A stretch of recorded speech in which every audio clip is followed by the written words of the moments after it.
ਸ਼ਰਨਦੀਪ ਸਿੰਘ ਪ੍ਰਭ Sharandeep Singh ji Oxford university ਤੋਂ ਜਿੱਥੇ ਡੀ ਫਿਰ PhD ਕਰਦੇ ਆ ਔਰ ਉਸ ਸ਼ੋਅ ਦੇ ਵਿੱਚ ਅਸੀਂ ਸਾਡਾ ਜਿਹੜਾ ਟੌਪਿਕ ਸੀ ਪੰਥ ਦੀ ਮੌਜੂਦਾ ਦਸ਼ਾ ਤੇ ਭਵਿੱਖ ਦੀ ਦਸ਼ਾ ਉਹਦੇ ਵਿੱਚ ਆਪਾਂ ਬਹੁਤ ਹਿਸਟੋਰੀਕਲ ਪੱਖ ਲਿਆ ਸੀ ਫਿਲੋਸੋਫੀਕਲ ਵੀ ਆਪਾਂ ਸਕਾਲਰਸ਼ਿਪ ਦੀ ਵੀ ਗੱਲ ਕੀਤੀ ਸੀਗੀ।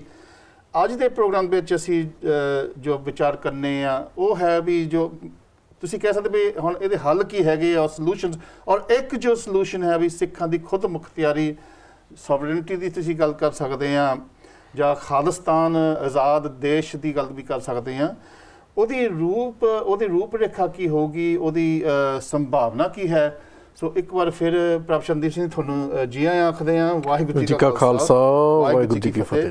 ਜਿਸ ਤਰ੍ਹਾਂ ਮੈਂ ਗੱਲ ਕਹੀ ਵੀ ਅਸਾਂ ਲਾਸਟ ਸ਼ੋਅ ਦੇ ਵਿੱਚ ਥੋੜ੍ਹੀ ਐਨਾਲਿਸਿਸ ਕੀਤੀ ਸੀਗੀ ਹਿਸਟੋਰੀਕਲੀ ਜਾਂ ਫਿਲੋਸੋਫਿਕਲੀ ਅਤੇ ਅੱਜ ਦੇ ਸ਼ੋਅ ਦੇ ਵਿੱਚ ਆਪਾਂ ਸੋਲੂਸ਼ਨਸ ਵੱਲ ਫੋਕਸ ਕਰਨੀ ਆ ਜਿਹੜਾ ਕਿ ਇੱਕ ਸਾਡੇ ਮੋਹਰੇ ਇੱਕ ਮੰਗ ਜਾਂ ਸੋਲੂਸ਼ਨ ਹੈ ਉਹ ਸਿੱਖਾਂ ਵੀ ਹੋਰ ਕੋਈ ਰਾਹ ਹੈ ਨਹੀਂ ਸਾਨੂੰ ਖੁਦ ਮੁਖਤਿਆਰੀ ਸਾਨੂੰ ਆਜ਼ਾਦੀ ਇਹਦਾ ਰੂਪ ਤਾਂ ਤੁਸੀਂ ਸਮੈਂਟਿਕਸ ਦੇ ਵਿੱਚ ਵੀ ਜਾ ਸਕਦੇ ਆਪਾਂ ਇਸ ਪਾਸੇ ਨਹੀਂ ਜਾਣਾ ਵੀ ਇਹਦਾ ਲਫ਼ਜ਼ ਕੀ ਹੈ ਪਰ ਪੰਥ ਦੀ ਮੁੜ ਕੇ ਆਉਂਦੀ ਆ।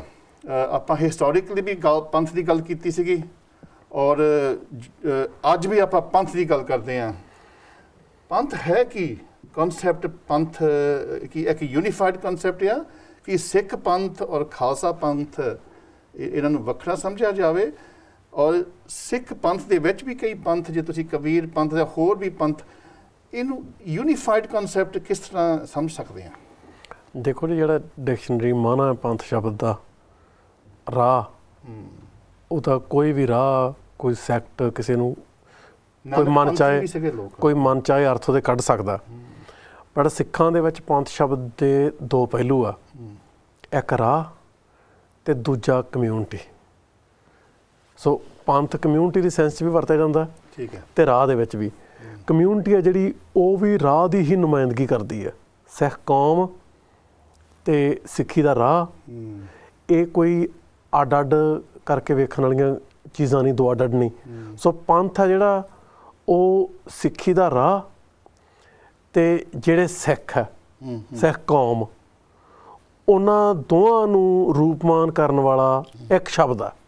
ਠੀਕ ਸੋ ਉਹਨੂੰ ਸਿੱਖ ਪੰਥ ਜਾਂ ਖਾਲਸਾ ਪੰਥ ਇਹ ਦੋ ਸ਼ਬਦ ਵੱਖੋ ਵੱਖਰੇ ਅਰਥਾਂ ਦੇ ਵਿੱਚ ਵਰਤੇ ਜਾ ਸਕਦੇ ਆ ਪਰ ਸਿੱਖ ਕੌਣ ਆ ਜਿਹੜਾ ਬੰਦਾ 10 ਪਾਤਸ਼ਾਹੀਆਂ ਅਤੇ ਸ੍ਰੀ ਗੁਰੂ ਗ੍ਰੰਥ ਸਾਹਿਬ ਨੂੰ ਸਮਰਪਿਤ ਹੈ ਇਸ ਤੋਂ ਬਿਨਾਂ ਹੋਰ ਕਿਸੇ ਨੂੰ ਮੰਨਦਾ ਨਹੀਂ।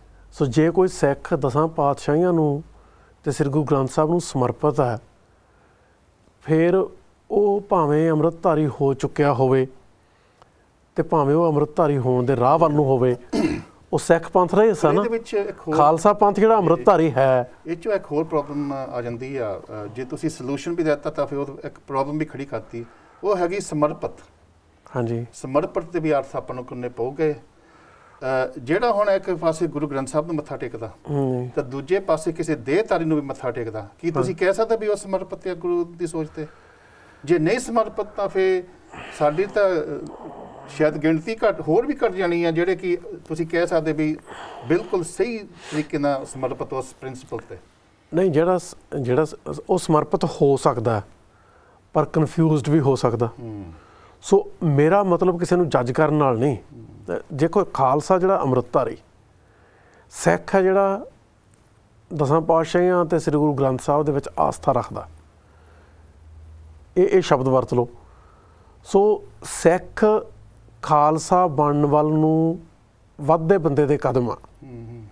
ਉਹਨੇ ਖਾਲਸਾ ਕਦੋਂ ਬਣਨਾ ਜਾਂ ਨਹੀਂ ਬਣਨਾ ਅੰਮ੍ਰਿਤਧਾਰੀ ਹੋਣਾ ਜਾਂ ਨਹੀਂ ਹੋਣਾ ਇਹ ਹਰ ਕਿਸੇ ਦਾ ਨਿੱਜੀ ਫੈਸਲਾ।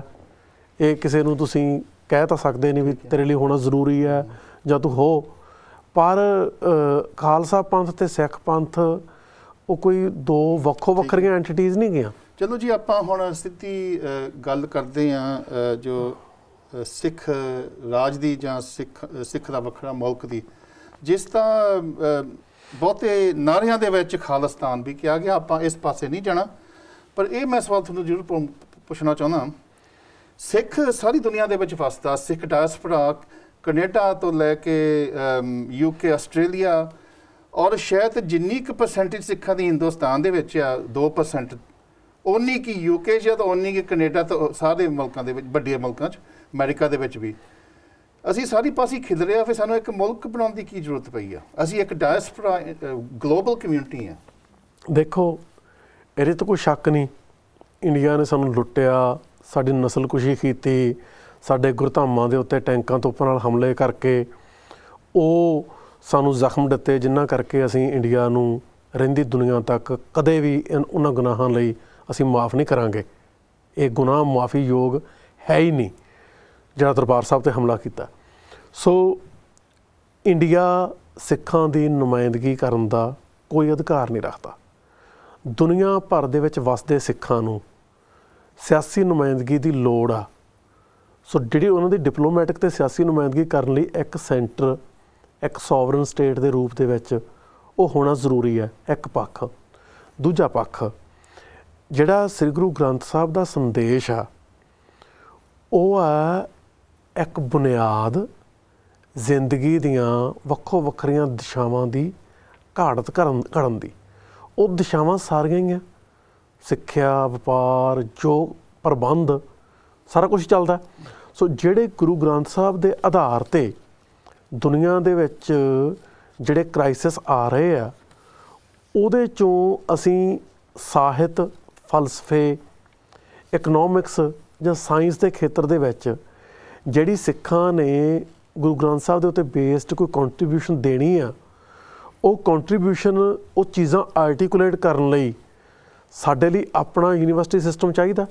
ਪੰਜਾਬ ਦੇ ਵਿੱਚ ਆਕਸਫੋਰਡ ਦੇ ਸਕੇਲ ਦੀਆਂ ਘੱਟੋ ਘੱਟ ਕੋਈ 100-200 ਯੂਨੀਵਰਸਿਟੀਆਂ ਚਾਹੀਦੀਆਂ, ਮੇਰੇ ਹਿਸਾਬ 'ਚ 200 ਚਾਹੀਦੀਆਂ।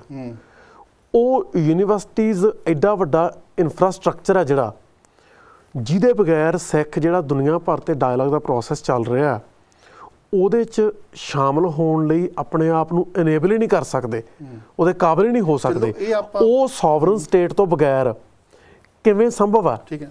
ਜਿਹੜੀ ਦੂਜੀ ਗੱਲ, ਜਦੋਂ ਸੋਵਰਨ ਸਟੇਟ ਦੀ ਅਣਹੋਂਦ ਆ, ਸਾਡੇ ਕੋਲ ਸਟੇਟ ਦੀ ਅਣਹੋਂਦ ਆ, ਉਹ ਏਜੰਸੀ ਹੈ ਨਹੀਂ, ਅਸੀਂ ਉਹ ਜ਼ਿੰਮੇਵਾਰੀਆਂ ਕਿਸੇ ਤਰੀਕੇ ਨਾਲ ਨਹੀਂ ਨਿਭਾ ਸਕਦੇ। ਪਰ ਕਿਸੇ ਕੋਲ ਤਾਂ ਸਟੇਟ ਹੈਗੀ ਆ ਨਾ, ਜਿਨ੍ਹਾਂ ਕੋਲ ਸਟੇਟ ਹੈਗੀ ਆ ਉਹਨਾਂ ਦਾ ਆਪਣਾ ਏਜੰਡਾ ਵੀ ਹੈ। ਸੋ ਉਹਨਾਂ ਦਾ ਏਜੰਡਾ ਕੀ ਹੈ? ਕਾਂਗਰਸ ਦਾ ਏਜੰਡਾ ਸੈਕੂਲਰ ਦੇ ਮਖੌਟੇ 'ਚ ਹਿੰਦੂਤਵਾ, BJP ਦਾ ਏਜੰਡਾ ਖੁੱਲ੍ਹੇਆਮ ਹਿੰਦੂਤਵਾ। ਸੋ ਉਹ ਤਾਂ ਸਾਨੂੰ ਹਿੰਦੂਤਵ 'ਚ ਗਲਤਾਨ ਕਰਨ ਲਈ ਹਰ ਪੱਧਰ 'ਤੇ ਕੋਸ਼ਿਸ਼ ਕਰ ਰਹੇ ਆ। ਕਲਚਰਲ ਲੈਵਲ 'ਤੇ ਜੋਤਿਸ਼ ਸਿੱਖਾਂ ਦੇ ਘਰਾਂ 'ਚ ਵੜ ਗਿਆ, ਜਾਂ ਪੋਲੀਟੀਕਲ ਲੈਵਲ 'ਤੇ ਬਾਦਲ ਅਲਾਇੰਸ ਹੋਇਆ ਜਿਹੜਾ ਇਹਨਾਂ ਦਾ, ਜਾਂ ਸਕਾਲਰਸ਼ਿਪ ਦੇ ਰੂਪ ਦੇ ਵਿੱਚ। ਸੋ ਜਿਹੜੀ ਜੇ ਸਾਡੇ ਕੋਲ ਮੁਲਕ ਹੈ ਨਹੀਂ, ਜਿਨ੍ਹਾਂ ਕੋਲ ਹੈਗਾ, ਉਹਨਾਂ ਦੀਆਂ ਕੋਸ਼ਿਸ਼ਾਂ ਕਿਸ ਪੱਧਰ 'ਤੇ ਸਿੱਖਾਂ ਨੂੰ ਅਤੇ ਸਿੱਖੀ ਨੂੰ ਡੈਮੇਜ ਕਰਨ ਲਈ ਚੱਲ ਰਹੀਆਂ, ਅਸੀਂ ਉਹਨਾਂ ਨੂੰ ਨਜ਼ਰਅੰਦਾਜ਼ ਕਿਵੇਂ ਕਰ ਸਕਦੇ? ਇਹ ਤਾਂ ਮੈਂ, ਕਿਉਂਕਿ ਕੋਈ ਵੀ ਵਿਚਾਰ ਜਾਂ ਕੋਈ ਮੰਗ ਹੁੰਦੀ ਆ, ਉਹਦੇ ਕਈ ਪਹਿਲੂ ਹੁੰਦੇ ਆ, ਧਾਰਮਿਕ ਪੱਖੋਂ ਵੀ, ਤੁਸੀਂ ਪੋਲੀਟੀਕਲੀ, ਇਕਨੋਮਿਕਲੀ ਕਈ ਆਰਗੂਮੈਂਟਸ, ਜਿੱਦਾਂ ਹੁਣ ਬ੍ਰੈਗਜ਼ਿਟ ਦੀ ਗੱਲ ਹੋ ਰਹੀ ਆ, ਇੱਥੇ ਕੋਈ ਧਰਮ ਦੀ ਗੱਲ ਨਹੀਂ ਹੈਗੀ, ਇੱਥੇ ਇਕਨੋਮਿਕ ਗੱਲ ਹੈਗੀ ਹੈ ਜਾਂ ਪੋਲੀਟੀਕਲ ਗੱਲ ਹੈਗੀ। ਜਿਹੜੀ ਸਾਡੀ ਸਟਰਗਲ ਆ, ਉਹਦੇ ਵਿੱਚ ਕਿਤੇ ਨਾ ਕਿਤੇ ਧਰਮ ਦਾ ਵੀ ਐਂਗਲ ਆਪਾਂ ਪਿੱਛੇ ਨਹੀਂ ਰੱਖ ਸਕਦੇ। ਤੁਸੀਂ ਆਪ ਖੁਦ ਕਹੀ ਆ ਵੀ ਆਪਾਂ ਸਾਡੇ ਗੁਰੂ ਗ੍ਰੰਥ ਸਾਹਿਬ ਦੇ ਸਿਧਾਂਤ ਜਾਂ ਹੋਰ ਵੀ ਸਾਨੂੰ ਖਾਲਸਾਈ ਸਿਧਾਂਤ ਮਿਲੇ ਆ, ਪਰ ਇਹਦੇ ਵਿੱਚ ਜੇ ਮੈਂ ਇੱਕ ਮੇਰੇ RSS ਦਾ ਨਹੀਂ, ਉਹ BJP ਦਾ ਵੀਰ ਸੀ, ਉਹਨੂੰ ਮੈਂ ਪੁੱਛਿਆ ਸੀਗਾ, ਉਹ ਕਹਿੰਦਾ ਵੀ ਜੇ ਤੁਸੀਂ ਖਾਲਿਸਤਾਨ ਬਣਾਉਣਾ, ਇੱਕ ਤੁਸੀਂ ਕਹਿ ਸਕਦੇ ਯੂਟੋਪੀਅਨ ਸਟੇਟ, ਫਿਰ ਤੁਸੀਂ ਉਹਦੀਆਂ ਹੱਦਾਂ ਕਿਉਂ, ਤੁਸੀਂ ਉਹਦੀ ਬੰਦਿਸ਼ ਕਿਉਂ ਲਾਉਂਦੇ ਆ? ਤੁਸੀਂ ਹਿੰਦੁਸਤਾਨ ਨੂੰ ਖਾਲਿਸਤਾਨ ਬਣਾਵੋ। ਉਹਨਾਂ ਨੂੰ ਕੀ ਜਵਾਬ ਤੁਸੀਂ ਦਓਗੇ ਵੀ ਜਿਹੜੇ ਲੋਕ ਕਹਿੰਦੇ ਆ ਵੀ ਅਸੀਂ ਤਾਂ ਚਾਹੁੰਦੇ ਵੀ ਇਹ ਗੁਰੂਆਂ ਦੀ ਫਿਲਾਸਫੀ ਸਾਰੀ ਪਾਸੇ ਫੈਲੇ? ਪ੍ਰੈਕਟੀਕਲੀ ਕਿਵੇਂ? ਚਲੋ ਪ੍ਰੈਕਟੀਕਲੀ ਤਾਂ ਨਹੀਂ, ਕਿਵੇਂ? ਜਿਹੜੀ ਗੱਲ ਕਿਸੇ ਤਰੀਕੇ ਨਾਲ ਪੋਸੀਬਲ ਹੀ ਨਹੀਂ। ਹਿੰਦੁਸਤਾਨ ਤਾਂ ਸਿੱਖਾਂ ਨੂੰ ਪੋਸੀਬਲ, ਅੰਬੇਦਕਰ ਇਤਿਹਾਸ ਹੈਗਾ ਸਿੱਖੀ ਨੂੰ ਅਪਣਾਉਣ ਵਾਸਤੇ, ਸਿੱਖਾਂ ਨੇ ਉਹਨਾਂ ਨੂੰ ਅੰਕਾਰ ਕਰਤਾ ਸੀ। ਬਿਲਕੁਲ ਗਲਤ ਗੱਲ ਆ। ਮੈਂ ਡਾਕਟਰ ਅੰਬੇਦਕਰ ਦੇ 1930s ਦੇ ਲਿਖੇ ਜਿਹੜੇ ਆਰਟੀਕਲ ਆ ਟਾਈਮਜ਼ ਆਫ ਇੰਡੀਆ ਦੇ ਵਿੱਚ, ਉਹ ਪੜ੍ਹੇ ਆ। ਮੈਂ ਜਿਹੜਾ ਗਾਂਧੀ ਦੀਆਂ ਸਾਰੀਆਂ ਚਿੱਠੀਆਂ ਡਾਕਟਰ ਅੰਬੇਦਕਰ ਨੂੰ ਇਸ ਪਰਟੀਕੂਲਰ ਮਸਲੇ 'ਤੇ, ਉਹ ਸਾਰੀਆਂ ਪੜ੍ਹੀਆਂ। ਡਾਕਟਰ ਅੰਬੇਦਕਰ ਦੇ ਉੱਤੇ ਦਬਾਅ ਗਾਂਧੀ ਨੇ ਇੰਨਾ ਜ਼ਿਆਦਾ ਬਿਲਡ ਕਰ ਲਿਆ, ਸਿੱਧਾ ਕਿਹਾ ਕਿ ਜੇ ਸਿੱਖ ਹੀ ਬਣਨਾ ਫਿਰ ਮੁਸਲਮਾਨ ਬਣਨ 'ਚ ਕੀ ਮਾੜੀ ਗੱਲ ਆ। ਸੋ ਉਹਨੇ ਇੱਕ ਮੋਡੈਸਟ ਲੈਣਾ ਪਿਆ ਫੈਸਲਾ ਜਿਹੜਾ ਹਿੰਦੂ ਐਸਟੈਬਲਿਸ਼ਮੈਂਟ ਨੂੰ ਪ੍ਰਵਾਨ ਸੀ। ਸੋ ਡਾਕਟਰ ਅੰਬੇਦਕਰ ਜਿਹੜੇ ਆ ਉਹ ਦਲਿਤ ਕੌਜ਼ ਲਈ ਸਿੰਸੀਅਰ ਸੀ, ਪਰ ਉਹ ਕਾਂਗਰਸ ਪਾਰਟੀ 'ਚ ਕੰਮ ਕਰ ਰਹੇ ਸੀ। ਕਾਂਗਰਸ ਦੀ ਜਿਹੜੀ ਐਸਟੈਬਲਿਸ਼ਮੈਂਟ ਹੈ, ਗਾਂਧੀ ਵੀ ਤੇ ਸੈਕੂਲਰ ਹੋਣ ਦਾ ਦਾਅਵਾ ਕਰਨ ਵਾਲਾ ਨਹਿਰੂ ਵੀ, ਉਹ ਪੱਕੇ ਹਿੰਦੂਵਾਦੀ ਸੀ। ਸੋ ਉਹ ਜਿੰਨਾ ਵੀ ਠੀਕ ਜਾਂ ਗਲਤ ਕਾਰਨਾਂ ਕਰਕੇ ਉਹ ਪ੍ਰੈਸ਼ਰ ਨਹੀਂ ਹੈਂਡਲ ਕਰ ਸਕੇ, ਉਹਨਾਂ ਨੇ ਵੱਖਰਾ ਫੈਸਲਾ ਲਿਆ। ਉਹ ਬੋਧੀ ਹੋ ਗਏ। ਬੁੱਧਿਜ਼ਮ ਦੀ ਨਾ ਉਸ ਤੋਂ ਪਹਿਲਾਂ ਕੋਈ ਹਿੰਦੁਸਤਾਨ ਦੇ ਵਿੱਚ ਹੋਂਦ ਸੀ, ਨਾ 8 ਕਰੋੜ ਦਲਿਤ ਦੇ ਬਣਨ ਤੋਂ ਬਾਅਦ ਬਣੀ। ਸਿੱਖੀ ਦੀ ਗਿਣਤੀ ਸਿੱਖਾਂ ਦੀ ਅੱਜ ਵੀ ਘੱਟ ਹੈ, ਪਰ ਸਿੱਖੀ ਦੀ ਹੋਂਦ ਪਹਿਲਾਂ ਵੀ ਸੀਗੀ, ਅੱਜ ਵੀ ਹੈਗੀ ਆ। ਸੋ ਉਹ ਉਹਨਾਂ ਦਾ ਫੈਸਲਾ ਹੈ, ਮੈਂ ਨਹੀਂ। ਪਰ ਸਿੱਖਾਂ ਦਾ ਇਹਦੇ 'ਚ ਕੋਈ ਰੋਲ ਹੈ, ਇਹ ਬਿਲਕੁਲ ਗਲਤ ਗੱਲ ਹੈ। ਇਹ ਬਿਲਕੁਲ ਜਿਹੜੇ ਡਾਕਟਰ ਅੰਬੇਦਕਰ ਦੀਆਂ ਆਪਣੀਆਂ ਲਿਖਤਾਂ ਇਸ ਗੱਲ ਨੂੰ ਕੰਟਰਡਿਕਟ ਕਰਦੀਆਂ। ਉਹ ਸਾਰੀ ਡਿਬੇਟ ਨੂੰ ਧਿਆਨ 'ਚ ਰੱਖੋ, ਸਿੱਖਾਂ ਨੇ ਕੁਛ ਨਹੀਂ ਕਿਹਾ ਕਿਸੇ ਨੂੰ। ਸੋ ਤੁਸੀਂ ਇਹਦੇ ਬਾਰੇ ਮੈਂ ਕਿਉਂਕਿ ਤੁਸੀਂ ਇੱਥੇ ਤੱਕ ਕਹਿ ਰਹੇ ਵੀ ਕਿਉਂਕਿ ਸਾਡੀ ਜਿਹੜੀ ਕਮਿਊਨਿਟੀ 99% ਜਿਹੜੀ ਕਿ ਪੰਜਾਬ ਦੇ ਵਿੱਚੋਂ ਹੀ ਆਪਾਂ ਪੈਦਾ ਹੋਏ ਹਾਂ। ਇਹ ਵੀ ਕਿਹਾ ਜਾਂਦਾ ਵੀ ਜਿਹੜੀ ਪੰਜਾਬ ਹੀ ਗੁਰੂਆਂ ਦੀ ਧਰਤੀ ਹੈਗੀ, ਗੁਰੂਆਂ ਦੇ ਵਸਦੀ ਆ। ਪਰ ਇੱਕ ਪਾਸੇ ਇਹ ਵੀ ਸਾਨੂੰ ਰਿਮਾਈਂਡਰ ਦਿੱਤਾ ਜਾਂਦਾ ਵੀ ਗੁਰੂ ਗ੍ਰੰਥ ਸਾਹਿਬ ਦੇ ਵਿੱਚ ਪੰਜਾਬ ਦਾ ਕਹਿੰਦੇ ਕੋਈ ਨਾਂ ਨਹੀਂ ਆਉਂਦਾ, ਕਦੇ ਲਫ਼ਜ਼ ਪੰਜਾਬ ਨਹੀਂ ਆਇਆ। ਉਹ ਪੰਜਾਬ ਬੜਾ ਪੁਰਾਣਾ, ਕਈ ਹਜ਼ਾਰ ਸਾਲ ਪੁਰਾਣਾ ਆ, ਪਰ ਹਿੰਦੁਸਤਾਨ ਦਾ ਲਫ਼ਜ਼ ਆਇਆ। ਹਾਂਜੀ, ਉਹਦੇ ਵਿੱਚ ਖੁਰਾਸਾਨ ਖਸਮਾਨਾ ਕੀ ਆ, ਹਿੰਦੁਸਤਾਨ ਰਾ ਇਤੀ ਮਾਰ ਪਈ ਕੋ ਲਾਣੇ ਤੈ ਕੀ ਦਰਨਾ ਆ। ਇਹਦੇ ਵਿੱਚ ਫਿਰ ਸਾਨੂੰ ਕਿਹਾ ਵੀ ਗੁਰੂ ਨਾਨਕ ਨੇ ਤਾਂ ਆਪ ਖੁਦ ਹਿੰਦੁਸਤਾਨ ਨੂੰ ਰੈਕਗਨਾਈਜ਼ ਕੀਤਾ, ਤਾਂ ਅਸੀਂ ਹਿੰਦੁਸਤਾਨ ਨੂੰ ਖਤਮ ਕਰਨਾ ਚਾਹੁੰਦੇ ਹਾਂ। ਇਹਦਾ ਜਵਾਬ ਕੀ ਤੁਸੀਂ ਦਿਓਗੇ? ਜਿਹੜੇ ਹਿੰਦੁਸਤਾਨ ਦਾ ਗੁਰੂ ਨਾਨਕ ਸਾਹਿਬ ਨੇ ਨਾਂ ਲਿਆ, ਉਹ ਮਾਡਰਨ ਇੰਡੀਅਨ ਨੇਸ਼ਨ ਸਟੇਟ ਤਾਂ ਹੈ ਨਹੀਂ ਸੀ। ਜਿਹੜੇ ਚਾਹੁੰਦੇ ਆ ਉਹ ਹਿੰਦੁਸਤਾਨ ਚਾਹੀਦਾ, ਉਹ ਮੁਗਲ ਰਾਜਾਸ਼ਾਹੀ ਚਾਹੁੰਦੇ ਆ ਦੁਬਾਰਾ। ਜੇ ਸਮੇਲ ਸਿੰਘ ਸਿੱਧੂ ਮੁਗਲ ਰਾਜਾਸ਼ਾਹੀ ਚਾਹੁੰਦੇ ਆ, ਉਹਨਾਂ ਨੂੰ ਪ੍ਰਬੰਧ ਬਹੁਤ ਚੰਗਾ ਲੱਗਦਾ ਸੀ, ਫਿਰ ਉਹਨਾਂ ਨੂੰ ਇਹਦੇ 'ਤੇ ਸਟੇਟਮੈਂਟ ਦੇਣੀ ਚਾਹੀਦੀ ਹੈ। ਫਿਰ ਉਹ ਸਟੇਟਮੈਂਟ ਦੇ ਬੇਸ 'ਤੇ ਅਸੀਂ ਅੱਗੋਂ ਬਹਿਸ ਕਰ ਸਕਦੇ ਹਾਂ ਵੀ ਮੁਗਲ ਰਾਜਾਸ਼ਾਹੀ ਕਿਉਂ ਨਹੀਂ ਹੋਣੀ ਚਾਹੀਦੀ, ਕੀ ਉਹਦੇ ਕਾਰਨ ਹੋਣੇ ਚਾਹੀਦੇ ਆ। ਠੀਕ ਹੈ ਨਾ। ਸੋ ਜਿਹੜਾ ਹਿੰਦੁਸਤਾਨ ਇੱਕ ਸਬ ਕੰਟੀਨੈਂਟ ਦਾ ਜੇ ਨਾਂ ਮੁਗਲ ਪੀਰੀਅਡ ਦੇ ਵਿੱਚ ਪਿਆ, ਜਿਹੜਾ ਨਾਂ ਉਸ ਵੇਲੇ ਚੱਲ ਰਿਹਾ ਸੀ, ਉਹਨੂੰ ਰੈਫਰ ਕੀਤਾ ਗੁਰੂ ਨਾਨਕ ਸਾਹਿਬ ਨੇ। ਇਹਦਾ ਮਤਲਬ ਇਹ ਥੋੜ੍ਹਾ ਆ ਜਿਹੜੀ ਹਿੰਦੂ ਡੋਮੀਨੇਟਡ, ਹਿੰਦੂ ਹਜਮਨੀ ਵਾਲੀ ਇੱਕ ਮਾਡਰਨ ਇੰਡੀਅਨ ਨੇਸ਼ਨ ਸਟੇਟ ਆ, ਹਿੰਦੂ ਇੰਡੀਆ, ਉਹਨੂੰ ਗੁਰੂ ਨਾਨਕ ਸਾਹਿਬ ਇੰਡੋਰਸ ਕਰ ਰਹੇ ਆ। ਇਹ ਤਾਂ ਬਿਲਕੁਲ ਹੀ ਬੇਤੁਕੀ ਦਲੀਲ ਹੈ। ਚਲੋ ਫਿਰ ਇਹਦਾ ਹੋਰ ਪੱਖ ਲੈ ਸਕਦੇ ਹਾਂ। ਸ਼ਾਇਦ ਗੁਰੂ ਨਾਨਕ ਦੇਵ ਜੀ ਨੇ ਤਾਂ ਨੈਸ਼ਨਲਿਜ਼ਮ ਜਾਂ ਸੱਤਾ ਨੂੰ ਹੀ ਰਿਜੈਕਟ ਕਰਤਾ ਵੀ ਜੇ ਕੋਈ ਸੱਤਾ ਦੇ ਵਿੱਚ ਆ ਜਾਂਦਾ ਤਾਂ ਉਹਨੂੰ ਹੰਕਾਰ ਹੋ ਜਾਂਦਾ, ਤਾਂ ਉਹ ਜ਼ੁਲਮ ਹੀ ਕਰੂਗਾ। ਸੋ ਇੱਕ ਪ੍ਰੋਲੇਟੇਰੀਅਨ ਮੂਵਮੈਂਟ ਸੀਗੀ, ਇਸ ਕਰਕੇ ਹੀ ਜੇ ਬੰਦਾ ਸਿੰਘ ਬਹਾਦਰ ਨੂੰ ਵੀ ਕਿਹਾ ਗਿਆ ਵੀ ਇੱਕ ਪ੍ਰੋਲੇਟੇਰੀਅਨ ਮੂਵਮੈਂਟ ਸੀ। ਰਾਜ ਕਰਨ ਵਾਸਤੇ ਸ਼ਾਇਦ ਨਹੀਂ ਮੂਵਮੈਂਟ ਸੀ, ਇਹ ਹਮੇਸ਼ਾ ਰਾਜਿਆਂ ਨੂੰ ਚੈਲੰਜ ਕਰਨ ਵਾਸਤੇ ਸੀਗੀ। ਤਾਂ ਇਹਦੇ ਬਾਰੇ ਤੁਸੀਂ ਕੀ ਕਹੋਗੇ? ਸੋ ਜਿਹੜੇ ਪ੍ਰੋਲੇਟੇਰੀਅਨ ਆ, ਉਹਨਾਂ ਦਾ ਇਹ ਨੈਤਿਕ ਫਰਜ਼ ਬਣਦਾ ਵੀ ਉਹ ਜਗੀਰਦਾਰਾਂ ਤੇ ਸਰਮਾਏਦਾਰਾਂ ਦੇ ਹੱਥ 'ਚ ਤਾਕਤ ਰਹਿਣ ਦੇਣ ਤੇ ਆਪ ਕੁੱਟ ਖਾਈ ਜਾਣ। ਉਹਨਾਂ ਦਾ ਇਹ ਫਰਜ਼ ਕਿਉਂ ਬਣਦਾ? ਪ੍ਰੋਲੇਟੇਰੀਅਨ ਨੂੰ ਅੱਗੇ ਆ ਕੇ ਲੋਟੂ ਤਾਕਤਾਂ ਦੇ ਹੱਥੋਂ ਤਾਕਤ ਖੋਣੀ ਚਾਹੀਦੀ ਹੈ। ਬਾਬਾ ਬੰਦਾ ਸਿੰਘ ਜੀ ਬਹਾਦਰ ਨੇ ਉਹ ਤਾਕਤ ਖੋਈ, ਰਾਜ ਐਸਟੈਬਲਿਸ਼ ਕੀਤਾ, ਜਗੀਰਦਾਰਾਂ ਤੋਂ ਜ਼ਮੀਨਾਂ ਖੋਹੀਆਂ, ਮੁਜ਼ਾਰਿਆਂ 'ਚ ਵੰਡੀਆਂ। ਜੇ ਦੁਬਾਰਾ ਸਿੱਖ ਪਾਵਰ 'ਚ ਆਉਂਦੇ ਆ, ਪਹਿਲੀ ਗੱਲ ਸਿੱਖਾਂ ਨੂੰ ਹੁਣ ਵੀ ਇਹੀ ਕਰਨੀ ਚਾਹੀਦੀ ਹੈ। ਇਹ ਬਹੁਤ ਕਮਾਲ ਦਾ ਇਤਿਹਾਸਕ ਫੈਸਲਾ ਸੀ।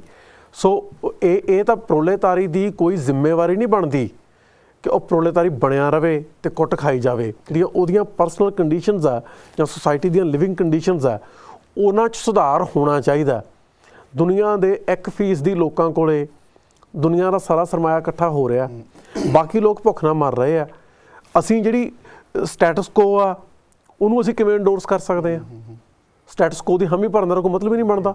ਸੋ ਜਿਹੜਾ ਗੁਰੂ ਨਾਨਕ ਸਾਹਿਬ ਨੇ ਮਾਡਲ ਦਿੱਤਾ, ਉਹਦੇ 'ਚ ਜਿਹੜੀ ਉਸ ਵੇਲੇ ਦੀ ਧਾਰਮਿਕ ਐਸਟੈਬਲਿਸ਼ਮੈਂਟ, ਕਾਜ਼ੀ ਤੇ ਬ੍ਰਾਹਮਣ, ਤੇ ਪੋਲੀਟੀਕਲ ਐਸਟੈਬਲਿਸ਼ਮੈਂਟ ਮੁਗਲ ਜਾਂ ਪਹਾੜੀ ਰਾਜੇ 10ਵੇਂ ਪਾਤਸ਼ਾਹ ਵੇਲੇ, ਉਹਨਾਂ ਨੇ ਉਹਦੀ ਅਥੈਂਟਿਸਿਟੀ ਨੂੰ ਚੈਲੰਜ ਕੀਤਾ। ਰਾਜਸ਼ੀ ਮੁਕੱਦਮ ਕੁੱਤੇ ਪਹਿਲਾ ਸਟੈਪ ਉਹਨਾਂ ਨੇ ਚੈਲੰਜ ਕੀਤਾ।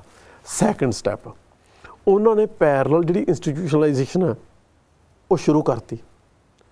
ਥਰਡ, ਨਵੀਂ ਸਕ੍ਰਿਪਟ, ਨਵਾਂ ਸਕੂਲ ਸਿਸਟਮ ਵੱਖਰਾ, ਨਵੇਂ ਸ਼ਹਿਰ। ਜਿਹੜੇ ਸ਼ਹਿਰ ਵਸਾਏ ਗੁਰੂ ਸਾਹਿਬਾਂ ਨੇ, ਪਹਿਲੇ ਪਾਤਸ਼ਾਹ ਨੇ ਕਰਤਾਰਪੁਰ, ਦੂਜੇ ਪਾਤਸ਼ਾਹ ਨੇ ਖਡੂਰ ਸਾਹਿਬ, ਤੀਜੇ ਪਾਤਸ਼ਾਹ ਨੇ ਗੋਇੰਦਵਾਲ, ਚੌਥੇ ਪੰਜਵੇਂ ਨੇ ਅੰਮ੍ਰਿਤਸਰ, ਛੇਵੇਂ ਨੇ ਸ੍ਰੀ ਹਰਗੋਬਿੰਦਪੁਰ ਸਾਹਿਬ, ਸੱਤਵੇਂ ਪਾਤਸ਼ਾਹ ਨੇ ਕੀਰਤਪੁਰ, ਨੌਵੇਂ ਪਾਤਸ਼ਾਹ ਨੇ ਉਹ ਡਿਵੈਲਪ ਕੀਤਾ ਅਨੰਦਪੁਰ ਸਾਹਿਬ, 10ਵੇਂ ਪਾਤਸ਼ਾਹ ਨੇ, ਹਰ ਗੁਰੂ ਸਾਹਿਬ ਨੇ ਲਗਭਗ 8ਵੇਂ ਪਾਤਸ਼ਾਹ ਨੂੰ ਛੱਡ ਕੇ ਜਿਹੜੇ ਸ਼ਹਿਰ ਵਸਾਏ। ਸ਼ਹਿਰ ਸਿਵਲਾਈਜੇਸ਼ਨ ਦਾ ਕੇਂਦਰ ਹੈ, ਨਵੇਂ ਮਿਊਜ਼ਿਕ ਦਾ, ਨਵੇਂ ਲਿਟਰੇਚਰ ਦਾ, ਨਵੇਂ ਧਰਮ ਦਾ, ਨਵੇਂ ਵਪਾਰ ਦਾ। ਸੋ ਉਹ ਸਿਵਲਾਈਜੇਸ਼ਨ ਦਾ ਵਿਜ਼ਨ ਦੇ ਕੇ ਉਦੋਂ ਬਾਅਦ ਉਹ ਸਿਵਲਾਈਜੇਸ਼ਨ ਖੜੀ ਕਰ ਰਹੇ ਆ। ਫਿਰ ਉਹ ਸਿਵਲਾਈਜੇਸ਼ਨ ਦੀ ਨੁਮਾਇੰਦਗੀ ਲਈ ਛੇਵੇਂ ਪਾਤਸ਼ਾਹ ਸ੍ਰੀ ਅਕਾਲ ਤਖਤ ਸਾਹਿਬ ਦੀ ਸਾਜਨਾ ਕਰਦੇ ਆ। ਉਹਦੇ ਲਈ ਉਹ ਜਿਹੜੀ ਫੌਜ ਆ ਉਹ ਖੜੀ ਕਰਦੇ ਆ। ਸੋ ਜਿਹੜਾ ਸਿਆਸੀ ਤੇ ਪੋਲੀਟੀਕਲ ਤੇ ਜਿਹੜਾ ਮਿਲਟਰੀ ਸਟਰਕਚਰ ਆ ਉਹ ਛੇਵੇਂ ਪਾਤਸ਼ਾਹ ਤੋਂ ਹੋਂਦ 'ਚ ਆਉਣਾ ਸ਼ੁਰੂ ਹੋਇਆ। 10ਵੇਂ ਪਾਤਸ਼ਾਹ ਨੇ ਉਹਨੂੰ ਅਗਾਂਹ ਤੋਰਿਆ।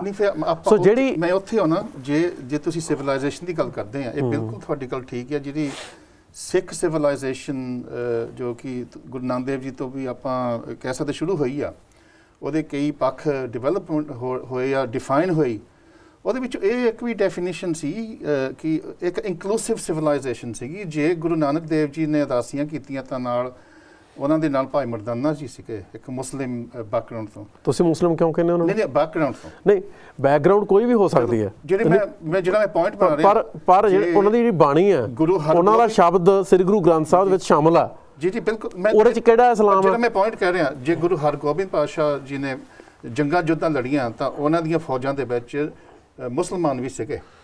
ਜੇ ਗੁਰੂ ਗੋਬਿੰਦ ਸਿੰਘ ਜੀ ਦੀਆਂ ਪਠਾਨ ਵੀ ਉਹਨਾਂ ਦੇ ਨਾਲ ਲੜੇ। ਸੋ ਇੱਕ ਪੀਰ ਬੁੱਧੂ ਸ਼ਾਹ ਦੀ ਵੀ ਗੱਲ। ਸੋ ਇਹ ਜਿੱਥੇ ਸਿੱਖ ਸਿਵਲਾਈਜੇਸ਼ਨ ਦੀ ਗੱਲ ਕਰਦੀ, ਇੱਕ ਇਨਕਲੂਸਿਵ ਆ। ਪਰ ਜੇ ਆਪਾਂ ਖਾਲਿਸਤਾਨ ਦੀ ਗੱਲ ਕਰਦੇ ਹਾਂ, ਇੱਥੇ ਵੀ ਕੁਝ ਉਹਦਾ ਰੂਪ ਬਦਲ ਜਾਂਦਾ। ਇੱਥੇ ਇੱਕ ਪੋਲੀਟਿਕਸ ਆਫ ਆਈਡੈਂਟੀਟੀ ਦੀ ਗੱਲ ਹੋ ਜਾਂਦੀ ਹੈ। ਹੁਣ ਮੈਂ ਮਾਨ ਸਾਹਿਬ ਦੀ ਗੱਲ ਤੁਹਾਨੂੰ ਦੱਸਾਂ। ਮਾਨ ਸਾਹਿਬ ਤਾਂ ਕਹਿ ਰਿਹਾ ਮੁਸਲਮਾਨਾਂ ਨੇ ਪਾਕਿਸਤਾਨ ਲੈ ਲਿਆ, ਹਿੰਦੂਆਂ ਨੇ ਹਿੰਦੁਸਤਾਨ ਲੈ ਲਿਆ, ਤਾਂ ਸਿੱਖਾਂ ਨੂੰ ਆਪਣਾ ਖਾਲਿਸਤਾਨ ਚਾਹੀਦਾ। ਉਹ ਤਾਂ ਪੋਲੀਟਿਕਸ ਆਫ ਆਈਡੈਂਟੀਟੀ ਹੋ ਗਈ। ਪਰ ਇਹਦੇ 'ਚ ਝੂਠ ਕੀ ਹੈ? ਹਿੰਦੂਆਂ ਨੇ ਹਿੰਦੁਸਤਾਨ ਲਿਆ, ਮੁਸਲਮਾਨਾਂ ਨੇ ਪਾਕਿਸਤਾਨ ਲਿਆ। ਇਹ ਇੱਕ ਇਤਿਹਾਸਕ ਹਕੀਕਤ ਹੈ। ਸਿੱਖ ਬੇਘਰ ਹੋਏ 1947 'ਚ, ਇਹ ਵੀ ਇੱਕ ਹਕੀਕਤ ਹੈ ਸਿੱਖਾਂ ਨੂੰ। ਸੋ ਮੈਂ ਤੁਹਾਡੀ ਗੱਲ ਜੇ ਗੁਸਤਾਖੀ ਨਾ ਸਮਝੋ, ਮੈਂ ਤੁਹਾਡੇ ਕੁਐਸਚਨ ਦਾ ਅਰਥ ਇਹ ਕੱਢਦਾ ਵੀ ਜੇ ਸਿੱਖ ਹੈ ਜਿਹੜੇ, ਉਹਨਾਂ ਦੀ ਆਪਣੀ ਸਿਚੁਏਸ਼ਨ ਜਿੰਨੀ ਮਰਜ਼ੀ ਮਾੜੀ ਹੋਵੇ, ਉਹਨਾਂ ਦਾ ਧਾਰਮਿਕ, ਸੱਭਿਆਚਾਰਕ, ਆਰਥਿਕ ਕਿਸੇ ਪੱਖੋਂ ਜੋ ਮਰਜ਼ੀ ਨੁਕਸਾਨ ਹੋਈ ਜਾਵੇ, ਉਹਨਾਂ 'ਤੇ ਸਾਰੀ ਦੁਨੀਆ ਦੀਆਂ ਨੈਤਿਕ ਜ਼ਿੰਮੇਵਾਰੀਆਂ ਦਾ ਬੋਝ ਪਹਿਲਾਂ ਹੋਣਾ ਚਾਹੀਦਾ। ਆਪਣੇ ਬਾਰੇ ਉਹ ਬਾਅਦ 'ਚ ਸੋਚਣ। ਬਾਕੀ ਸਾਰੀ ਦੁਨੀਆ ਜਿਹੜੀ ਉਹਨਾਂ ਨੂੰ ਵੱਢੀ ਜਾਵੇ, ਲੁੱਟੀ ਜਾਵੇ, ਕੁੱਟੀ ਜਾਵੇ। ਅਸੀਂ ਠੇਕਾ ਲਿਆ ਸਾਰੀ ਦੁਨੀਆ ਨੂੰ ਸੁਧਾਰਨ ਦਾ। ਮੰਨ ਲਓ ਅਸੀਂ ਠੇਕਾ ਲਿਆ, ਕੋਈ ਮਾੜੀ ਗੱਲ ਨਹੀਂ। ਤੁਸੀਂ ਮਾੜੇ ਤੋਂ ਮਾੜੇ ਹਾਲਾਤ 'ਚ ਵੀ ਮਨੁੱਖਤਾ ਦਾ ਭਲਾ ਸੋਚਦੇ ਆ, ਕੋਈ ਮਾੜੀ ਗੱਲ ਨਹੀਂ। ਤੁਸੀਂ ਅਰਦਾਸ ਕਰਨਾ ਹੋਰ ਗੱਲ ਹੈ। ਆਪਣੇ ਹਿੱਤਾਂ ਨੂੰ ਛਿੱਕੇ 'ਤੇ ਟੰਗ ਕੇ, ਆਪਣੇ ਆਪ ਨੂੰ ਬਰਬਾਦ ਕਰਕੇ, ਆਪਣਾ ਮਜ਼ਾਕ ਬਣਾ ਕੇ ਦੁਨੀਆ ਦੇ ਸੁਧਾਰ ਦੀ ਗੱਲ ਕਰਨਾ, ਉਹ ਇੱਕ ਵੱਖਰੀ ਗੱਲ ਹੈ। ਅਰਦਾਸ ਅਸੀਂ ਕਰਦੇ ਹਾਂ, ਉਹ ਚੰਗੀ ਗੱਲ ਹੈ। ਪਰ ਮੰਨ ਲਓ, ਆਪਾਂ ਮੰਨ ਲਈਏ ਇਹ ਚੰਗੀ ਗੱਲ ਹੈ। ਕਿਸੇ ਕਮਿਊਨਿਟੀ ਨੇ ਜਿਹੜਾ ਦੂਜੀਆਂ ਕਮਿਊਨਿਟੀਜ਼ ਦੇ ਵਿੱਚ ਕੰਟਰੀਬਿਊਟ ਕਰਨਾ, ਉਹ ਕੰਟਰੀਬਿਊਸ਼ਨ ਮੰਨ ਲਓ ਜੇ ਫਿਲੋਸੋਫੀਕਲ ਜਾਂ ਲਿਟਰੇਰੀ ਵੀ ਆ, ਜਿਹੜਾ ਲਿਟਰੇਚਰ ਜਾਂ ਫਿਲੋਸਫੀ ਪ੍ਰੋਡਿਊਸ ਹੋਊਗੀ, ਉਹ ਜਿਹੜਾ ਤੁਹਾਡੇ ਅੰਦਰਲੀ ਆਤਮਿਕ ਅਵਸਥਾ ਉਹਦੇ ਮੁਤਾਬਕ ਹੋਊਗੀ। ਇਸ ਵੇਲੇ ਕਲਚਰਲ ਡਿਕਲਾਈਨ ਇਸ ਤਰ੍ਹਾਂ ਦਾ ਕਿ ਲੋਕ ਕੁੜੀਆਂ ਮਾਰ ਰਹੇ ਆ। ਤੁਸੀਂ ਬਾਕੀ ਦੁਨੀਆ ਨੂੰ ਕੁੜੀਆਂ ਮਾਰਨੀਆਂ ਸਿਖਾਉਣੀਆਂ ਚਾਹੁੰਦੇ ਆ, ਦਾਜ ਲੈਣਾ ਸਿਖਾਉਣਾ ਚਾਹੁੰਦੇ ਆ, ਜ਼ਾਤ ਪਾਤ ਸਿਖਾਉਣੀ ਚਾਹੁੰਦੇ ਆ।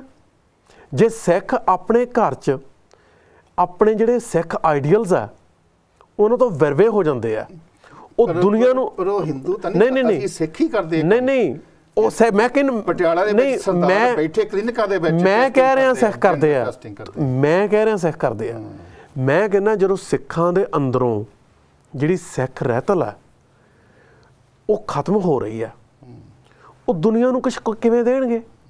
ਸਿੱਖਾਂ ਦੇ ਅੰਦਰੋਂ ਸਿੱਖ ਰਹਿਤਲ ਇਸ ਲਈ ਖਤਮ ਹੋ ਰਹੀ ਆ ਕਿ ਉਹਨਾਂ ਕੋਲੇ ਆਪਣੇ ਮੁਲਕ ਦੇ ਵਿੱਚ ਆਪਣੀ ਆਰਥਿਕਤਾ, ਆਪਣੇ ਵਿਦਿਅਕ ਢਾਂਚੇ, ਆਪਣੇ ਸੱਭਿਆਚਾਰਕ ਢਾਂਚੇ, ਕਿਸੇ ਵੀ ਤਰ੍ਹਾਂ ਦੇ ਡਿਸਕੋਰਸ ਦਾ, ਕਿਸੇ ਕਿਸਮ ਦਾ ਉੱਚ ਸਿੱਖਿਆ ਜਾਂ ਪ੍ਰਾਇਮਰੀ ਸਕੂਲ ਪੱਧਰ ਦੀ ਸਿੱਖਿਆ ਦਾ ਸਿੱਖਾਂ ਕੋਲੇ ਐਬਸੋਲਿਊਟਲੀ ਕੋਈ ਕੰਟਰੋਲ ਨਹੀਂ। ਕਲਚਰ ਪ੍ਰਮੋਟ ਕਰਨ ਵਾਲੀਆਂ ਏਜੰਸੀਆਂ ਜਿਹੜੀਆਂ ਉਹ ਕੇਂਦਰ ਤੇ ਨਿਰਭਰ ਆ। ਕੇਂਦਰ ਦੀ ਏਜੰਸੀ ਜਿਹੜੀ ਆ ਉਹ ਸਭ ਕੁਛ RSS ਜਿਹੜੀ ਆ ਉਹਨੂੰ ਇੱਕ ਰਾਸ਼ਟਰੀ ਸਵੈਮ ਸੇਵਕ ਤੱਕ ਸੰਘ ਤੱਕ ਸੀਮਿਤ ਨਾ ਕਰੋ। RSS ਦਾ ਟ੍ਰੇਨਡ ਬੰਦਾ ਇੰਡੀਆ ਦਾ ਚੁਣਿਆ ਹੋਇਆ ਪ੍ਰਾਈਮ ਮਿਨਿਸਟਰ ਹੈ। RSS ਦੇ ਟ੍ਰੇਨਡ ਬੰਦੇ Indian administrative services, Indian intelligence, Indian police ਦੇ ਵਿੱਚ, ਮੀਡੀਆ ਦੇ ਵਿੱਚ, ਯੂਨੀਵਰਸਿਟੀਆਂ ਦੇ ਵਿੱਚ ਕੰਮ ਕਰ ਰਹੇ ਆ। ਸੋ RSS ਜਾਣੀ ਹਿੰਦੂਤਵਾ ਫੋਰਸ ਤੇ ਇੰਡੀਆ ਇਹ ਡਿਫਰੈਂਸ਼ੀਏਬਲ ਨਹੀਂ ਹੈ। RSS ਇੰਡੀਅਨ ਸਿਸਟਮ ਦੇ ਵਿੱਚ ਇਨਗ੍ਰੇਨਡ ਆ। ਜਿਹੜੀ ਰਾਈਟ ਵਿੰਗ ਹਿੰਦੂਤਵਾ ਫੋਰਸ ਆ ਉਹ ਇੰਡੀਅਨ ਸਿਸਟਮ ਨੂੰ ਚਲਾ ਰਹੀ ਆ। ਪ੍ਰਾਈਮ ਮਿਨਿਸਟਰ ਦਾ ਹੁਣ ਬਣਿਆ। ਜਿਹੜੀ ਥੱਲੜੇ ਲੈਵਲ ਤੇ ਇੰਟੈਲੀਜੈਂਸ ਜਾਂ ਬਿਊਰੋਕ੍ਰੇਸੀ ਦਾ ਨੈਟਵਰਕ ਆ ਉਹਦੇ 'ਚ ਜਿਹੜੇ RSS ਦੇ ਟ੍ਰੇਨਡ ਹਜ਼ਾਰਾਂ ਬੰਦੇ ਕੰਮ ਕਰ ਰਹੇ ਆ, ਤੁਸੀਂ ਉਹਨੂੰ ਵੱਖ ਕਿਵੇਂ ਕਰੋਗੇ? ਸੋ ਜਿਹੜੀ ਅਸੀਂ ਬਾਹਰ ਬੈਠੇ ਆ, ਕਿਉਂਕਿ ਕਈ ਵਾਰੀ ਸਾਡੇ ਤੇ ਦੋਸ਼ ਲਾਇਆ ਜਾਂਦਾ ਤੁਸੀਂ ਬਾਹਰ ਬੈਠੇ ਸਾਡੇ ਤੋਂ ਜ਼ਿਆਦਾ ਹੁਸ਼ਿਆਰ ਨਹੀਂ ਹੈਗੇ। ਤੁਸੀਂ ਬਾਹਰ ਕਹਿ ਰਹੇ ਵੀ RSS ਇਹ ਤਾਂ RSS ਹੋ, ਤੁਸੀਂ ਸਾਨੂੰ ਕੀ ਸਮਝਦੇ? ਸਾਨੂੰ ਬੁੱਧੂ ਸਮਝਦੇ ਆ। ਅਸੀਂ ਵੀ ਰੈਕਗਨਾਈਜ਼ ਕਰਦੇ ਪਰ we are try to struggle on our daily struggle. Punjab ਦੇ ਮੈਨੂੰ ਇਹ ਗੱਲ ਮੰਨਣ 'ਚ ਕੋਈ ਇਤਰਾਜ਼ ਨਹੀਂ। ਦੇਖੋ ਜੀ, ਜਲੀਲ ਨਾ ਕਰੋ, ਤੰਗ ਨਾ ਕਰੋ। ਮੈਨੂੰ ਇਹ ਗੱਲ ਮੰਨਣ 'ਚ ਕੋਈ ਇਤਰਾਜ਼ ਨਹੀਂ।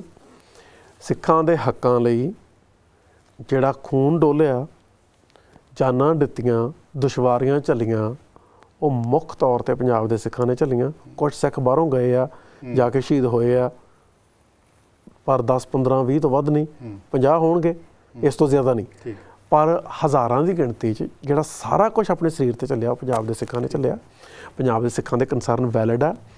ਪਰ ਕੋਈ ਵੀ ਸਾਡਾ ਵੀਰ ਭੈਣ ਸਾਡੀ ਗੱਲ ਨੂੰ ਜਦੋਂ ਇਲੈਕਸ਼ਨ ਤੇ ਮੌਕਾ ਮੈਂ ਪੂਰੀ ਕਰ ਲਾਂ ਉਦੋਂ ਫਿਰ ਮਾਨ ਸਾਹਿਬ ਨੂੰ ਵੋਟ ਕੋਈ ਪਾਈ ਨਹੀਂ। ਨਹੀਂ, ਮੈਂ ਇਹ ਗੱਲ ਪੂਰੀ ਕਰ ਲਾਂ। ਕੋਈ ਵੀ ਸਾਡਾ ਵੀਰ ਭੈਣ ਜਿਹੜਾ ਪੰਜਾਬ 'ਚ ਵਸਦਾ ਉਹ ਸਾਡੀ ਗੱਲ ਨੂੰ ਇਸ ਆਧਾਰ 'ਤੇ ਰੱਦ ਨਾ ਕਰੇ ਕਿ ਅਸੀਂ ਕਿੱਥੇ ਬੈਠੇ ਆ। ਉਹ ਸਾਡੀ ਦਲੀਲ ਨੂੰ ਇਹ ਵੇਖੇ ਕਿ ਉਹ ਤੱਥਾਂ 'ਤੇ ਆਧਾਰਿਤ ਹੈ ਕਿ ਨਹੀਂ। ਜਿਹੜੀ ਗੱਲ ਅਸੀਂ ਕਰ ਰਹੇ ਹਾਂ ਉਹ ਐਕੂਰੇਟ ਕਿੰਨੀ ਕੁ ਆ।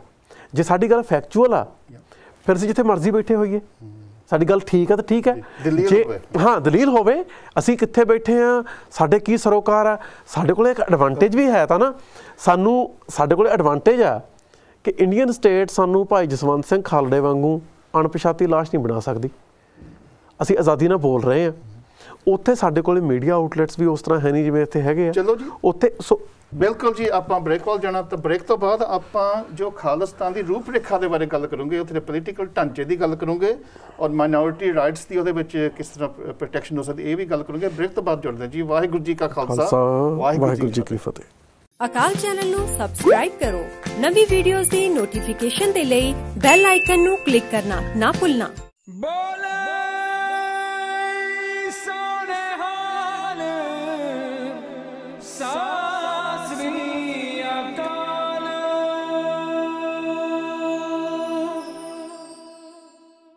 ਅਕਾਲ ਚੈਨਲ ਨੂੰ ਸਬਸਕ੍ਰਾਈਬ ਕਰੋ।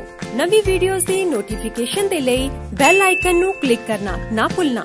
ਖਾਲਸਾ ਵਾਹਿਗੁਰੂ ਜੀ ਕੀ ਫਤਿਹ। ਇੱਕ ਵਾਰ ਫਿਰ ਆਪ ਜੀ ਦਾ ਸਵਾਗਤ ਹੈ। ਅਸੀਂ ਹੁਣ ਸੈਕੰਡ ਹਾਫ ਦੇ ਵਿੱਚ ਪ੍ਰਭ ਸ਼ਰਨਦੀਪ ਸਿੰਘ ਜੀ ਜੋ ਕਿ ਆਕਸਫੋਰਡ ਯੂਨੀਵਰਸਿਟੀ ਦੇ ਵਿੱਚ ਡਾਕਟਰਲ ਸਟੂਡੈਂਟ ਨੇ, ਇਹਨਾਂ ਦੇ ਨਾਲ ਆਪਾਂ ਆਪ ਜੀ ਨੂੰ ਰੂਬਰੂ ਕਰ ਰਹੇ ਹਾਂ। ਅੱਜ ਦੇ ਜੋ ਥਿੰਕ ਟੈਂਕ ਪ੍ਰੋਗਰਾਮ ਦੇ ਵਿੱਚ ਅਸੀਂ ਸਿੱਖਾਂ ਦੀ ਆਜ਼ਾਦੀ ਦੀ ਗੱਲ ਕਰ ਰਹੇ ਹਾਂ। ਪ੍ਰਭ ਸ਼ਰਨਦੀਪ ਸਿੰਘ ਜੀ, ਆਪਾਂ ਜੇ ਸਿਧਾਂਤ ਦੀ, ਕਿਉਂਕਿ ਸਿੱਖ ਇੱਕ ਸਿਧਾਂਤ ਦਾ ਪੁਜਾਰੀ ਆ, ਤੇ ਜੇ ਆਪਾਂ ਮੁਲਕ ਵੀ ਬਣਾਉਣਾ ਤਾਂ ਕੁਝ ਸਿਧਾਂਤਾਂ 'ਤੇ ਬਣਾਉਣਾ ਪਊਗਾ। ਔਰ ਜੇ ਆਪਾਂ ਗੁਰੂ ਗ੍ਰੰਥ ਸਾਹਿਬ ਤੋਂ ਕੁਝ ਇਹ ਤੋਂ ਸੇਧ ਲਈਏ ਤਾਂ ਸਾਨੂੰ ਇੱਕ ਦੋ ਬਹੁਤ ਕੁਛ ਮਿਲਦਾ, ਪਰ ਇੱਕ ਦੋ ਜਿਹੜੇ ਡਾਇਰੈਕਟਲੀ ਸ਼ਬਦ, ਇੱਕ ਤਾਂ ਹਲੇਮੀ ਰਾਜ ਦੀ ਵੀ ਗੱਲ ਆਉਂਦੀ ਆ, ਸਭ ਸੁਖਾਲੀ ਵੋਟੀਆਂ ਇਹ ਹੋਆ ਹਲੇਮੀ ਰਾਜ ਜੀ, ਹਲੇਮੀ ਦੀ ਕਨਸੈਪਟ ਆ। ਅਤੇ ਦੂਜੇ ਪਾਸੇ ਭਗਤ ਰਵਿਦਾਸ ਜੀ ਤੋਂ ਬੇਗਮਪੁਰਾ ਸ਼ਹਿਰ ਕੋ ਨਾਮ, ਇਹਦੇ ਬਾਰੇ ਵੀ ਬਹੁਤ ਇੱਕ ਕਿਸਮ ਦਾ ਉਹਨਾਂ ਨੇ ਤਾਂ ਕਨਸਟੀਟਿਊਸ਼ਨ ਹੀ ਬਣਾ ਦਿੱਤਾ, ਉਹਦੀ ਰੂਪ ਰੇਖਾ ਬਣਾਤੀ। ਕੀ ਜੇ ਆਪਾਂ ਰਾਜ ਕਾਇਮ ਕਰੂੰਗੇ, ਕੀ ਸਿਸਟਮ ਹੋਊਗਾ ਧਰਮ ਨੂੰ, ਪੋਲੀਟਿਕਸ ਨੂੰ, ਕਿਉਂਕਿ ਵੈਸਟ ਦੇ ਵਿੱਚ ਸੈਕੂਲਰਿਜ਼ਮ ਦੀ ਗੱਲ ਹੁੰਦੀ ਆ, ਸੋਸ਼ਲਿਜ਼ਮ ਦੀ ਗੱਲ ਹੁੰਦੀ ਆ, ਡੈਮੋਕ੍ਰੇਸੀ ਦੀ ਗੱਲ ਹੁੰਦੀ ਆ, ਫੈਸ਼ਿਸਟ ਸਟੇਟਸ ਵੀ ਹੈਗੀਆਂ। ਜੇ ਤੁਸੀਂ ਬਹੁਤੇ ਇਸਲਾਮਿਕ ਸਟੇਟ ਕਾਫੀ ਹੱਦ ਤੱਕ ਫੈਸ਼ਿਸਟ ਵੀ, ਫਾਰਮਰ ਕਮਿਊਨਿਸਟ ਸਟੇਟਸ ਵੀ ਹੋ ਸਕਦੀਆਂ, ਔਰ ਸੋਸ਼ਲਿਸਟ ਜਾਂ ਥੀਓਕ੍ਰੈਟਿਕ। ਕੀ ਇਹ ਕਨਸੈਪਟਸ ਜਿਹੜੀਆਂ ਹੈਗੀਆਂ ਕਿ ਇਹਨਾਂ ਨੂੰ ਆਪਾਂ ਆਪਣੀ ਕਨਸੈਪਟ 'ਤੇ ਲਾਗੂ ਕਰ ਸਕਦੇ, ਜੇ ਸਾਡੀ ਕੋਈ ਇੱਕ ਵੱਖਰੀ ਕਨਸੈਪਟ ਹੈਗੀ ਆ? ਦੇਖੋ ਜਿਹੜਾ ਹਲੇਮੀ ਰਾਜ ਦੀ ਗੱਲ ਹੈ, ਗੁਰੂ ਸਾਹਿਬ ਦੇ ਦੌਰ 'ਚ ਤੇ ਅੱਜ ਕੱਲ੍ਹ ਵੀ ਜਿਹੜੇ ਰਾਜ ਹੈ ਉਹ ਆਮ ਲੋਕਾਂ 'ਤੇ, ਜਨਤਾ 'ਤੇ ਬਹੁਤ ਜ਼ਿਆਦਾ ਜ਼ੁਲਮ ਕਰਦੇ ਸੀ, ਉਹਨਾਂ ਦਾ ਸ਼ੋਸ਼ਣ ਕਰਦੇ ਸੀ ਅਤੇ ਹੰਕਾਰੀ ਤਰੀਕੇ ਨਾਲ ਲੋਕਾਂ ਨਾਲ ਪੇਸ਼ ਆਉਂਦੇ ਸੀ ਜੀ। ਸੋ ਹਲੇਮੀ ਰਾਜ ਦਾ ਮਤਲਬ ਹੈ ਨਿਮਰਤਾ ਵਾਲਾ ਰਾਜ। ਹਲੇਮੀ ਦਾ ਮਤਲਬ ਨਿਮਰਤਾ, ਹੋਰ ਕੋਈ ਮਤਲਬ ਨਹੀਂ ਇਹਦਾ। ਸੋ ਜਿਹੜਾ ਸਿੱਖਾਂ ਦਾ ਰਾਜ, ਸਭ ਸੁਖਾਲੀ ਵੋਟੀ ਉਸ ਰਾਜ ਦੇ ਵਿੱਚ ਜਿਹੜੇ ਸਾਰੇ ਸੁਖੀ ਵਸਣਗੇ। ਦੇਖੋ ਜੀ, ਜਦੋਂ ਸਿੱਖਾਂ ਨੇ ਰਾਜ ਕੀਤਾ, ਮਹਾਰਾਜਾ ਰਣਜੀਤ ਸਿੰਘ ਦੀ ਅਗਵਾਈ 'ਚ ਸਾਰੇ ਸੁਖੀ ਵਸਦੇ ਸੀ। ਇੱਥੇ ਵੀ ਸੁਖੀ ਵਸਦੇ ਨਾ ਸਟੇਟ ਨੇ ਇਹ ਆਪਣੇ ਕੋਲ ਮਾਡਲ ਪਹਿਲਾਂ ਆਪਾਂ ਉਹ ਗੱਲ ਕਰ ਲਈਏ ਜੀ ਜੀ, ਫਿਰ ਆਪਾਂ ਇਹਦੀ ਕਰ ਲੈਂਦੇ ਹਾਂ। ਪਹਿਲਾਂ ਸਿੱਖ ਰਾਜ ਦੇ ਦੌਰਾਨ ਕੋਈ ਸਟੇਟ ਸਪੌਂਸਰਡ ਜੈਨੋਸਾਈਡ ਨਾ ਕਿਸੇ ਹਿੰਦੂ ਦਾ ਹੋਇਆ, ਨਾ ਮੁਸਲਮਾਨ ਦਾ। ਆਮ ਸਿੱਖਾਂ ਨੇ ਗਲੀਆਂ 'ਚ ਆ ਕੇ ਕਿਸੇ ਕਮਿਊਨਿਟੀ ਦਾ ਸਰਕਾਰ ਦੀ ਸ਼ਹਿ 'ਤੇ, ਕੋਈ ਫਾਂਸੀ ਤੇ ਵੀ ਨਹੀਂ ਚਾੜਿਆ, ਸਰਕਾਰ ਦੀ ਸ਼ਹਿ 'ਤੇ ਕਿਸੇ ਦਾ ਆਮ ਸਿੱਖਾਂ ਨੇ ਕੋਈ ਕਤਲੇਆਮ ਨਹੀਂ ਕੀਤਾ, ਜਿਵੇਂ ਸਿੱਖਾਂ ਦਾ 84 'ਚ ਹੋਇਆ ਜਾਂ 47 'ਚ ਹੋਇਆ। ਆਮ ਸਿੱਖਾਂ ਤੋਂ ਬਿਨਾਂ ਸਰਕਾਰ ਨੇ ਫੌਜਾਂ ਭੇਜ ਕੇ ਆਮ ਲੋਕਾਂ ਦੇ ਉੱਤੇ, ਉਹਨਾਂ ਦੇ ਧਾਰਮਿਕ ਸਥਾਨਾਂ 'ਤੇ ਕੋਈ ਹਮਲਾ ਨਹੀਂ ਕੀਤਾ। ਇਸ ਤੋਂ ਬਿਨਾਂ ਜਿਹੜੀਆਂ ਐਜੂਕੇਸ਼ਨ ਲਈ ਗ੍ਰਾਂਟਸ ਜਾਂ ਰਿਲੀਜੀਅਸ ਇੰਸਟੀਟਿਊਸ਼ਨ ਲਈ ਗ੍ਰਾਂਟਸ ਸੀ, ਉਹ ਸਾਰਿਆਂ ਨੂੰ ਬਰਾਬਰ ਮਿਲਦੀਆਂ ਸੀ।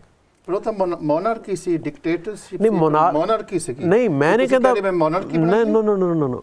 ਈਵਨ ਮੋਨਾਰਕੀ ਦੇ ਵਿੱਚ ਮਾਈਨੋਰਿਟੀਜ਼ ਨਾਲ ਕੋਈ ਧੱਕਾ ਨਹੀਂ ਹੋਇਆ, ਜਾਂ ਜਿਹੜੀਆਂ ਰਾਜ ਸੱਤਾ ਦੇ ਵਿੱਚ ਜਿਹੜੀਆਂ ਹੈ ਨਹੀਂ ਗੀਆਂ ਕੌਮਾਂ, ਉਹ ਕੌਮਾਂ ਦੇ ਨਾਲ ਕੋਈ ਧੱਕਾ ਨਹੀਂ ਹੋਇਆ, ਭਾਵੇਂ ਕਿ ਮੋਨਾਰਕੀ ਸੀ। ਸਾਰਾ ਕੰਟਰੋਲ ਸਿੱਖਾਂ ਕੋਲੇ ਸੀ। ਸਾਡੇ ਕੋਲ ਹੈਗਾ ਮਹਾਰਾਜਾ ਪਟਿਆਲਾ ਸਾਡਾ ਰੂਲਰ। ਨਹੀਂ, ਮੈਂ ਨਹੀਂ ਕਹਿ ਰਿਹਾ ਰਾਜਾਸ਼ਾਹੀ ਹੋਣੀ ਚਾਹੀਦੀ ਹੈ, ਮੈਂ ਬਿਲਕੁਲ ਨਹੀਂ ਕਹਿ ਰਿਹਾ। ਜਿਹੜਾ ਤੁਸੀਂ ਕਿਹਾ ਸਭ ਸੁਖਾਲੀ ਬੈਠੀਆਂ, ਹੁਣ ਹੋਆ ਹਲੇਮੀ ਰਾਜ ਜੀ ਜੀ, ਮੈਂ ਉਹ ਗੱਲ ਕਰ ਰਿਹਾ ਵੀ ਹਲੇਮੀ ਰਾਜ ਦਾ ਮਤਲਬ ਹੈ ਨਿਮਰਤਾ ਵਾਲਾ ਰਾਜ, ਜਿੱਥੇ ਜਿਹੜੀ ਰਾਜ ਕਰਨ ਵਾਲੀ ਧਿਰ ਹੈ ਉਹ ਲੋਕਾਂ ਨਾਲ ਹੰਕਾਰੀ ਤਰੀਕੇ ਨਾਲ ਪੇਸ਼ ਨਾ ਆਵੇ, ਨਿਮਰਤਾ ਨਾਲ ਆਵੇ ਅਤੇ ਸਭ ਸੁਖੀ ਵਸਣ। ਕੋਈ ਉਹਨਾਂ ਦੀ ਜ਼ਾਤ ਹੋਵੇ, ਕੋਈ ਉਹਨਾਂ ਦਾ ਧਰਮ ਹੋਵੇ, ਕੋਈ ਉਹਨਾਂ ਦਾ ਲਿੰਗ ਹੋਵੇ, ਸਭ ਸੁਖੀ ਵਸਣ ਜੀ। ਠੀਕ ਹੈ। ਜਦੋਂ ਸਿੱਖਾਂ ਦੀ ਸੋਵਰਨ ਸਟੇਟ ਹੋਈ ਅਤੇ ਉਹਨੂੰ ਜਿਹੜੇ ਇਹ ਆਦਰਸ਼ ਆ ਗੁਰਬਾਣੀ ਦੇ, ਉਹ ਪਹਿਲ ਦੇ ਆਧਾਰ 'ਤੇ ਧਿਆਨ 'ਚ ਰੱਖਣੇ ਚਾਹੀਦੇ ਆ। ਪਰ ਜੇ ਰਾਜ ਹੀ ਨਹੀਂ ਹੋਊਗਾ ਤਾਂ ਉਹਨੂੰ ਹਲੇਮੀ ਕਿਵੇਂ ਬਣਾਓਗੇ? ਜੇ ਇੰਡੀਆ ਦਾ ਰਾਜ ਹੈ ਪੰਜਾਬ ਦੀ ਧਰਤੀ 'ਤੇ, ਫਿਰ ਤਾਂ ਦੋ ਸਿੱਖ ਪਰਿਵਾਰਾਂ ਜੰਮੇ ਬੰਦੇ, ਬੇਅੰਤ ਸਿੰਘ ਅਤੇ KPS ਗਿੱਲ, ਉਹ ਸਿੱਖਾਂ ਦੀ ਨਸਲਕੁਸ਼ੀ ਕਰ ਰਹੇ ਆ, ਸਿੱਖਾਂ ਨੂੰ ਲੁੱਟ ਰਹੇ ਆ ਸੈਂਟਰਲ ਗੌਰਮੈਂਟ ਦੇ ਬਿਹਾਫ 'ਤੇ। ਸੋ ਸਿੱਖ ਹੀ ਉਹਨਾਂ ਦੇ ਕਰਿੰਦੇ ਬਣੇ ਆ ਸਾਡੇ 'ਤੇ ਜ਼ੁਲਮ ਕਰਨ ਲਈ। ਸੋ ਜਦੋਂ ਰਾਜ ਹੋਊਗਾ, ਜਦੋਂ ਮੈਂ ਇਹ ਪੁਆਇੰਟ ਵੀ, ਕਿਉਂਕਿ ਇਹ ਬਹੁਤ ਜ਼ਰੂਰੀ, ਮੈਨੂੰ ਕਿ ਇੱਕ ਮੇਰੇ ਵੀਰ ਨੇ ਕੈਨੇਡਾ ਤੋਂ ਮੈਨੂੰ ਮੈਸੇਜ ਭੇਜਿਆ ਸੀ, ਉਹ ਕਹਿ ਰਹੇ ਸੀ ਜ਼ਰੂਰ ਸਵਾਲ ਪੁੱਛਿਓ। ਅੱਜ ਤਾਂ ਅਸੀਂ ਕਹਿ ਸਕਦੇ ਵੀ RSS ਜਾਂ ਕਾਂਗਰਸ ਸਾਡੀ ਨਸਲਕੁਸ਼ੀ ਕਰ ਰਿਹਾ, ਆਪਾਂ ਲੇਬਲ ਲਾ ਸਕਦੇ ਵੀ ਇਹ ਸਿੱਖ ਨੂੰ ਨਹੀਂ ਰੈਪਰੈਜ਼ੈਂਟ ਕਰਦੇ। ਅਤੇ ਕੱਲ੍ਹ ਨੂੰ ਜੇ ਸਿੱਖਾਂ ਦੀ ਸਟੇਟ ਦੇ ਵਿੱਚ, ਸਿੱਖਾਂ ਦੀ ਸੱਤਾ ਦੇ ਵਿੱਚ ਪਾਰਟੀ ਆ ਗਈ ਜਾਂ ਰਾਜੇ ਬਣ ਕੇ, ਤਾਂ ਜਦੋਂ ਉਹ ਲੋਕਾਂ ਦਾ ਕਤਲ ਕਰੂਗੇ ਤਾਂ ਫਿਰ ਆਪਾਂ ਕਿਹਨਾਂ ਨੂੰ ਦੋਸ਼ ਲਾਉਂਗੇ? ਮੈਂ ਇਸ ਕਰਕੇ ਕਹਿ ਰਿਹਾ ਕਿਉਂਕਿ ਪਾਕਿਸਤਾਨ ਇਹੀ ਵਿਜ਼ਨ ਸੀ ਪਾਕਿਸਤਾਨ ਦੀ। ਨਹੀਂ, ਤੁਸੀਂ ਕਿਉਂ ਕਹਿੰਦੇ? ਕਿਉਂਕਿ ਪਾਕਿਸਤਾਨ ਇਸਲਾਮਿਕ ਸਟੇਟ ਬਣ ਕੇ ਜਿੰਨਾ ਜ਼ੁਲਮ ਉਸ ਸਟੇਟ ਦੇ ਵਿੱਚ ਹੋ ਰਿਹਾ, ਸ਼ਾਇਦ ਹਿੰਦੁਸਤਾਨ ਦੇ ਵਿੱਚ ਇੰਨਾ ਨਹੀਂ ਹੋ ਰਿਹਾ। ਪਰ ਆਪਾਂ ਇਹ ਕਿਉਂ ਕਹਿੰਦੇ ਵੀ ਸਿੱਖ ਕਿਸੇ ਨੂੰ ਕਤਲ ਕਰਨਗੇ? ਜੇ ਹੋਵੇ, ਜੇ ਕਿਉਂ ਹੋਵੇ? ਪਹਿਲਾਂ ਤਾਂ ਹੋਇਆ ਨਹੀਂ। ਜਦੋਂ ਸਾਡਾ ਰਾਜ ਸੀ, ਜਦੋਂ ਹੋਰਾਂ ਦਾ ਰਾਜ ਆਇਆ, ਸਾਡੇ ਘੱਲੂ ਘਾਰੇ ਹੋਏ, ਨਸਲਕੁਸ਼ੀਆਂ ਹੋਈਆਂ 18ਵੀਂ ਸਦੀ 'ਚ, 20ਵੀਂ ਸਦੀ 'ਚ ਸਾਡੀਆਂ ਨਸਲਕੁਸ਼ੀਆਂ ਹੋਈਆਂ। ਜਦੋਂ ਸਾਡਾ ਰਾਜ ਆਇਆ 18ਵੀਂ ਸਦੀ ਤੋਂ ਬਾਅਦ, 20ਵੀਂ ਸਦੀ ਤੋਂ ਪਹਿਲਾਂ, ਅਸੀਂ ਕਿਸੇ ਦੀ ਨਸਲਕੁਸ਼ੀ ਕੀਤੀ? ਚਲੋ ਮੈਂ ਪੋਲੀਟੀਕਲ ਗਾਂ ਕਿਉਂ ਕਰਾਂਗੇ? ਜੇ ਤੁਸੀਂ ਪੋਲੀਟੀਕਲ, ਹੁਣ ਇਰਾਨ ਦੀ ਬਣਾਉਣ ਦੀ ਬੜੀ ਚਰਚਾ ਹੋ ਰਹੀ, ਉੱਥੇ ਹੁਣ ਔਰਤਾਂ ਨੇ ਜਿਹੜੇ ਆਪਣੇ ਹਿਜਾਬ ਲਾ ਰਹੀਆਂ, ਉਹ ਕੈਂਪੇਨ ਹੋ ਰਹੀ ਆ। ਪਰ ਜਦੋਂ ਸ਼ਾਹ ਇਰਾਨ ਨੂੰ ਉਸ ਤਖਤ ਤੋਂ ਉਲਟਾਇਆ ਗਿਆ ਸੀ ਵੀ ਇੱਕ ਅਮਰੀਕਨ ਪਪੇਟ ਕਲੋਨੀਅਲ ਪਪੇਟ ਹੈਗਾ, ਤੇ ਉਦੋਂ ਆਪਣਾ ਖਮੇਨੀ ਆਇਆ ਸੀਗਾ, ਪਰ ਹਾਲੇ ਪਹੁੰਚਿਆ ਖਮੇਨੀ ਤਾਂ ਇਹਨਾਂ ਨੇ 1 ਲੱਖ ਸੋਸ਼ਲਿਸਟ ਵਰਕਰ ਪਾਰਟੀ ਦੇ ਬੰਦੇ ਮਾਰੇ ਗਏ ਸੀ ਜਿਹੜੇ ਕਿ ਰੈਵੋਲੂਸ਼ਨ ਦੇ ਮੋਹਰੇ ਸੀਗੇ। ਸੋ ਆਪਾਂ ਨੂੰ ਕੀ ਪਤਾ ਵੀ ਜਿਹੜਾ ਉੱਥੇ ਕੋਈ, ਕਿਉਂਕਿ ਜਾਂ ਤਾਂ ਤੁਸੀਂ ਜੇ ਕਹਿ ਸਕਦੇ ਵੀ ਸਾਰੀ ਇੱਕ ਸਾਡਾ ਢਾਂਚਾ ਇਨਕਲੂਸਿਵ ਹੈਗਾ, ਕੋਈ ਨਾ ਕੋਈ ਧੜਾ, ਕੋਈ ਨਾ ਕੋਈ ਪਾਰਟੀ ਅੱਗੇ ਆਊਗੀ, ਉਹ ਫਿਰ ਦੂਜਿਆਂ ਨੂੰ ਕਿੱਦਾਂ ਬਖਸ਼ਣਗੇ। 18ਵੀਂ ਸਦੀ 'ਚ ਸਿੱਖਾਂ ਦਾ ਜੈਨੋਸਾਈਡ ਮੁਗਲਾਂ ਵੱਲੋਂ ਹੋਇਆ, ਜਿਹੜੇ ਕਿ ਮੁਸਲਮਾਨ ਸੀ। ਜਿਹੜੀ ਰਿਲੀਜੀਅਸ ਇਸਲਾਮਿਕ ਅਥਾਰਟੀ ਹੈ ਕਾਜ਼ੀ, ਉਹਦੀ ਮੁਗਲੀਆ ਸਲਤਨਤ ਵੱਲੋਂ ਕੀਤੇ ਜਾਂਦੇ ਜ਼ੁਲਮਾਂ 'ਚ ਪੂਰੀ ਸ਼ਮੂਲੀਅਤ ਸੀ। ਜਦੋਂ ਸਿੱਖ ਤਾਕਤ 'ਚ ਆਏ ਆ, ਸਿੱਖਾਂ ਨੇ ਕਿਸੇ ਮੁਸਲਮਾਨਾਂ ਦਾ ਜੈਨੋਸਾਈਡ ਕੀਤਾ? ਨਹੀਂ ਕੀਤਾ ਨਾ। ਜਦੋਂ ਸਾਡਾ ਰਾਜ ਆਇਆ, ਜੇ ਅਸੀਂ ਉਦੋਂ ਨਹੀਂ ਕੀਤਾ ਤੇ ਜਦੋਂ ਹੁਣ ਆਊਗਾ, ਹੁਣ ਕਿਉਂ ਕਰਾਂਗੇ? ਚਲੋ ਆਪਾਂ ਇਹਦੇ ਬਾਰੇ ਵੀ ਮੈਂ ਕਿਉਂਕਿ ਹੁਣ ਇਹ ਕੁਐਸਚਨ ਦਾ ਕੋਈ ਆਧਾਰ ਨਹੀਂ, ਮੈਂ ਆਨਸਰ ਦਿੰਦਾ। ਆਪਾਂ ਬਾਦਲ ਤੇ ਦੋਸ਼ ਲਾ ਰਹੇ ਨਾ ਤੇ ਇਹਨੇ ਸਾਡੇ ਤੇ ਜ਼ੁਲਮ ਪੋ ਕੀਤਾ। ਹਾਂਜੀ, ਪ੍ਰਾਈਮ ਮਿਨਿਸਟਰ ਮਨਮੋਹਨ ਸਿੰਘ ਬਣਿਆ ਸੀਗਾ, ਉਹ ਜੈਨੋਸਾਈਡ ਦੀ ਉਹਨੇ ਵੀ ਨਹੀਂ ਕੋਈ ਗੱਲ ਕੀਤੀ। ਸਾਨੂੰ ਕੀ ਗਰੰਟੀ ਹੈ ਕੋਈ ਸਿੱਖ ਸੱਤਾ ਦੇ ਵਿੱਚ ਆ ਕੇ ਤਾਂ ਸਿੱਖਾਂ ਦਾ ਭਲਾ ਕਰੂਗਾ? ਹੋ ਸਕਦਾ ਕਰਪਸ਼ਨ, ਉਹਨਾਂ ਤੇ ਵੀ ਕਰਪਸ਼ਨ ਹਾਵੀ ਹੋ ਸਕਦੀ ਹੈ। ਦੇਖੋ, ਸਿੱਖਾਂ ਦੇ ਵਿੱਚ ਐਜੂਕੇਸ਼ਨ ਦੀ ਘਾਟ ਆ, ਅਵੇਅਰਨੈਸ ਦੀ ਘਾਟ ਆ। ਸਿੱਖ ਵੋਟ ਇੱਕ ਮੁੱਠ ਨਹੀਂ। ਪੰਜਾਬ ਦੇ ਸਿੱਖ ਸਿਆਸਤਦਾਨ, ਕਾਂਗਰਸੀ ਹੋਣ ਜਾਂ ਅਕਾਲੀ, ਉਹਨਾਂ ਨੂੰ ਹਿੰਦੂਆਂ ਨੇ ਹੌਸਟੇਜ ਬਣਾਇਆ। ਉਹਨਾਂ ਦੀ ਮਜਬੂਰੀ, ਹਿੰਦੂ ਵੋਟ ਤੋਂ ਬਗੈਰ ਕੋਈ ਪਾਵਰ 'ਚ ਨਹੀਂ ਆ ਸਕਦਾ, ਕਿਉਂਕਿ ਸਿੱਖ ਵੋਟ ਅਨਫੋਰਚੂਨੇਟਲੀ ਵੰਡੀ ਜਾਂਦੀ ਹੈ। ਸੋ ਇੱਕ ਪੱਖ। ਦੂਜਾ ਪੱਖ, ਕਿਸੇ ਨਿੱਕੇ ਮੋਟੇ ਬਹਾਨੇ ਨਾਲ ਸੈਂਟਰ ਗੌਰਮੈਂਟ ਜਦੋਂ ਮਰਜ਼ੀ ਚੁਣੀ ਹੋਈ ਸਰਕਾਰ ਨੂੰ ਭੰਗ ਕਰ ਸਕਦੀ ਹੈ। 5 ਸਾਲ ਤੱਕ ਚੋਣਾਂ ਕਰਾਉਣ ਲਈ ਪਾਬੰਦ ਨਹੀਂ। ਸੋ ਬਾਦਲ ਦਾ ਵੈਸਟਡ ਇੰਟਰਸਟ ਆ ਕੇਂਦਰ ਸਰਕਾਰ ਦੇ ਏਜੰਡੇ ਨੂੰ ਲਾਗੂ ਕਰਨ 'ਚ। ਜੇ ਸਾਡਾ ਪੰਜਾਬ ਇੰਡੀਪੈਂਡੈਂਟ ਸੋਵਰਨ ਸਟੇਟ ਆ, ਕਿਸੇ ਦਾ ਵੈਸਟਡ ਇੰਟਰਸਟ ਕਿਉਂ ਹੋਊਗਾ? ਕਿਸੇ ਨੂੰ ਕੀ ਲੋੜ ਆ? ਪੰਜਾਬ ਦੇ ਵਿੱਚ ਐਡੀ ਵੱਡੀ ਮਿਲੀਟੈਂਸੀ ਚੱਲੀ ਹੈ। ਇੰਡੀਅਨ ਸਟੇਟ ਨੇ ਦਰਬਾਰ ਸਾਹਿਬ 'ਤੇ ਹਮਲਾ ਕੀਤਾ। ਹਮਲੇ ਤੋਂ ਬਾਅਦ ਉਹਨਾਂ ਨੇ ਦੋਸ਼ ਲਾਇਆ ਵੀ ਪੰਜਾਬ ਦੇ ਵਿੱਚ ਆਮ ਲੋਕਾਂ ਦੀ, ਖਾਸ ਤੌਰ 'ਤੇ ਹਿੰਦੂਆਂ ਦੀ ਜਿਹੜੀ ਜਾਨ ਮਾਲ ਹੈ ਉਹ ਸੁਰੱਖਿਅਤ ਨਹੀਂ ਸੀ। ਹਾਲਾਤ ਇੰਨੇ ਵਿਗੜ ਗਏ ਸੀ ਕਿ ਆਮ ਪੁਲਿਸ ਤੋਂ ਕਾਬੂ ਨਹੀਂ ਸੀ ਪਾਇਆ ਜਾ ਸਕਦਾ। ਸਾਨੂੰ ਫੌਜੀ ਕਾਰਵਾਈ ਕਰਨੀ ਪਈ। ਉਸੇ ਵਾਈਟ ਪੇਪਰ 'ਚ ਉਹਨਾਂ ਨੇ ਫੈਕਟਸ ਐਂਡ ਫਿਗਰ ਇਸ ਦਾਅਵੇ ਦੀ ਸਪੋਰਟ 'ਚ ਪੇਸ਼ ਕੀਤੇ ਆ। ਸੋ ਮੈਂ ਵਾਈਟ ਪੇਪਰ ਨੂੰ ਕੋਟ ਕਰ ਰਿਹਾ। ਅਕੋਰਡਿੰਗ ਟੂ ਵਾਈਟ ਪੇਪਰ, 78 ਤੋਂ ਲੈ ਕੇ 1 ਜੂਨ 1984 ਤੱਕ ਪੰਜਾਬ 'ਚ ਕੁੱਲ 410 ਕਤਲ ਹੋਏ, ਜਿਨ੍ਹਾਂ 'ਚੋਂ 298 ਕਤਲ 1 ਜਨਵਰੀ 1984 ਤੋਂ 1 ਜੂਨ 1984 ਦੇ ਦਰਮਿਆਨ ਹੋਏ, ਜਿਹਦਾ ਮਤਲਬ 31 ਦਸੰਬਰ 1983 ਤੱਕ ਕੁੱਲ ਕਤਲਾਂ ਦੀ ਗਿਣਤੀ 112। ਸਾਡੇ ਕੋਲੇ ਇੰਡੀਆ ਦਾ ਬ੍ਰਿਟਿਸ਼ ਇੰਟੈਲੀਜੈਂਸ ਨਾਲ ਜਿਹੜਾ ਕਮਿਊਨੀਕੇਸ਼ਨ ਹੈ, ਉਹਦੀਆਂ 2 ਚਿੱਠੀਆਂ ਸਾਡੇ ਕੋਲ ਸਬੂਤ ਦੇ ਵਿੱਚ ਵਜੋਂ ਮੌਜੂਦ ਹੈ ਕਿ ਫਰਵਰੀ ਜਾਂ ਜਨਵਰੀ ਜਾਂ ਫਰਵਰੀ ਦੇ ਤੱਕ ਦਰਬਾਰ ਸਾਹਿਬ 'ਤੇ ਹਮਲਾ ਕਰਨ ਦਾ ਉਹ ਮਨ ਬਣਾ ਚੁੱਕੇ ਸੀ, ਜਦੋਂ ਤੱਕ ਕਿ ਜਿਹੜੇ ਕਤਲਾਂ ਦੀ ਗਿਣਤੀ ਹੈ 120 ਤੋਂ ਘੱਟ ਸੀ। ਉਸ ਤੋਂ ਪਹਿਲਾਂ ਚਕਰਾਤਾ 'ਚ ਜਿਹੜੀ ਮਿਲਟਰੀ ਅਕੈਡਮੀ ਹੈ, ਦਰਬਾਰ ਸਾਹਿਬ ਕੰਪਲੈਕਸ ਦਾ ਮਾਡਲ ਬਣਾ ਕੇ ਇੰਡੀਅਨ ਕਮਾਂਡੋਜ਼ ਨੂੰ ਟ੍ਰੇਨਿੰਗ ਦਿੱਤੀ ਜਾ ਚੁੱਕੀ ਸੀ। ਸੋ 112 ਕਤਲਾਂ ਦਾ ਮਤਲਬ ਕੀ ਹੈ? ਪਰ ਇਹਦੇ 'ਚ ਇੱਕ ਮਿੰਟ ਠਹਿਰੋ, ਨਹੀਂ ਗੱਲ ਪੂਰੀ ਤਾਂ ਹੋਣ ਦਿਓ ਨਾ। 112 ਦਾ ਮਤਲਬ ਇਹ ਹੈ ਕਿ 78 ਤੋਂ ਲੈ ਕੇ 84 ਤੱਕ 5 ਸਾਲਾਂ 'ਚ 112 ਨਾਲ ਉਹਨੂੰ ਕਰੋ 30 ਤੋਂ ਘੱਟ ਕਤਲ ਪਰ ਈਅਰ।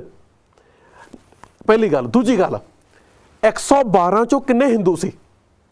112 ਚੋਂ ਬਹੁਤੇ ਜਿਹੜੇ ਮਰਨ ਵਾਲੇ ਆ ਉਹ ਸਿੱਖ ਹੈ। ਤੀਜੀ ਗੱਲ, ਇੱਕ ਮਿੰਟ, ਇਹ ਪੁਆਇੰਟ ਪੂਰਾ ਕਰਨਾ।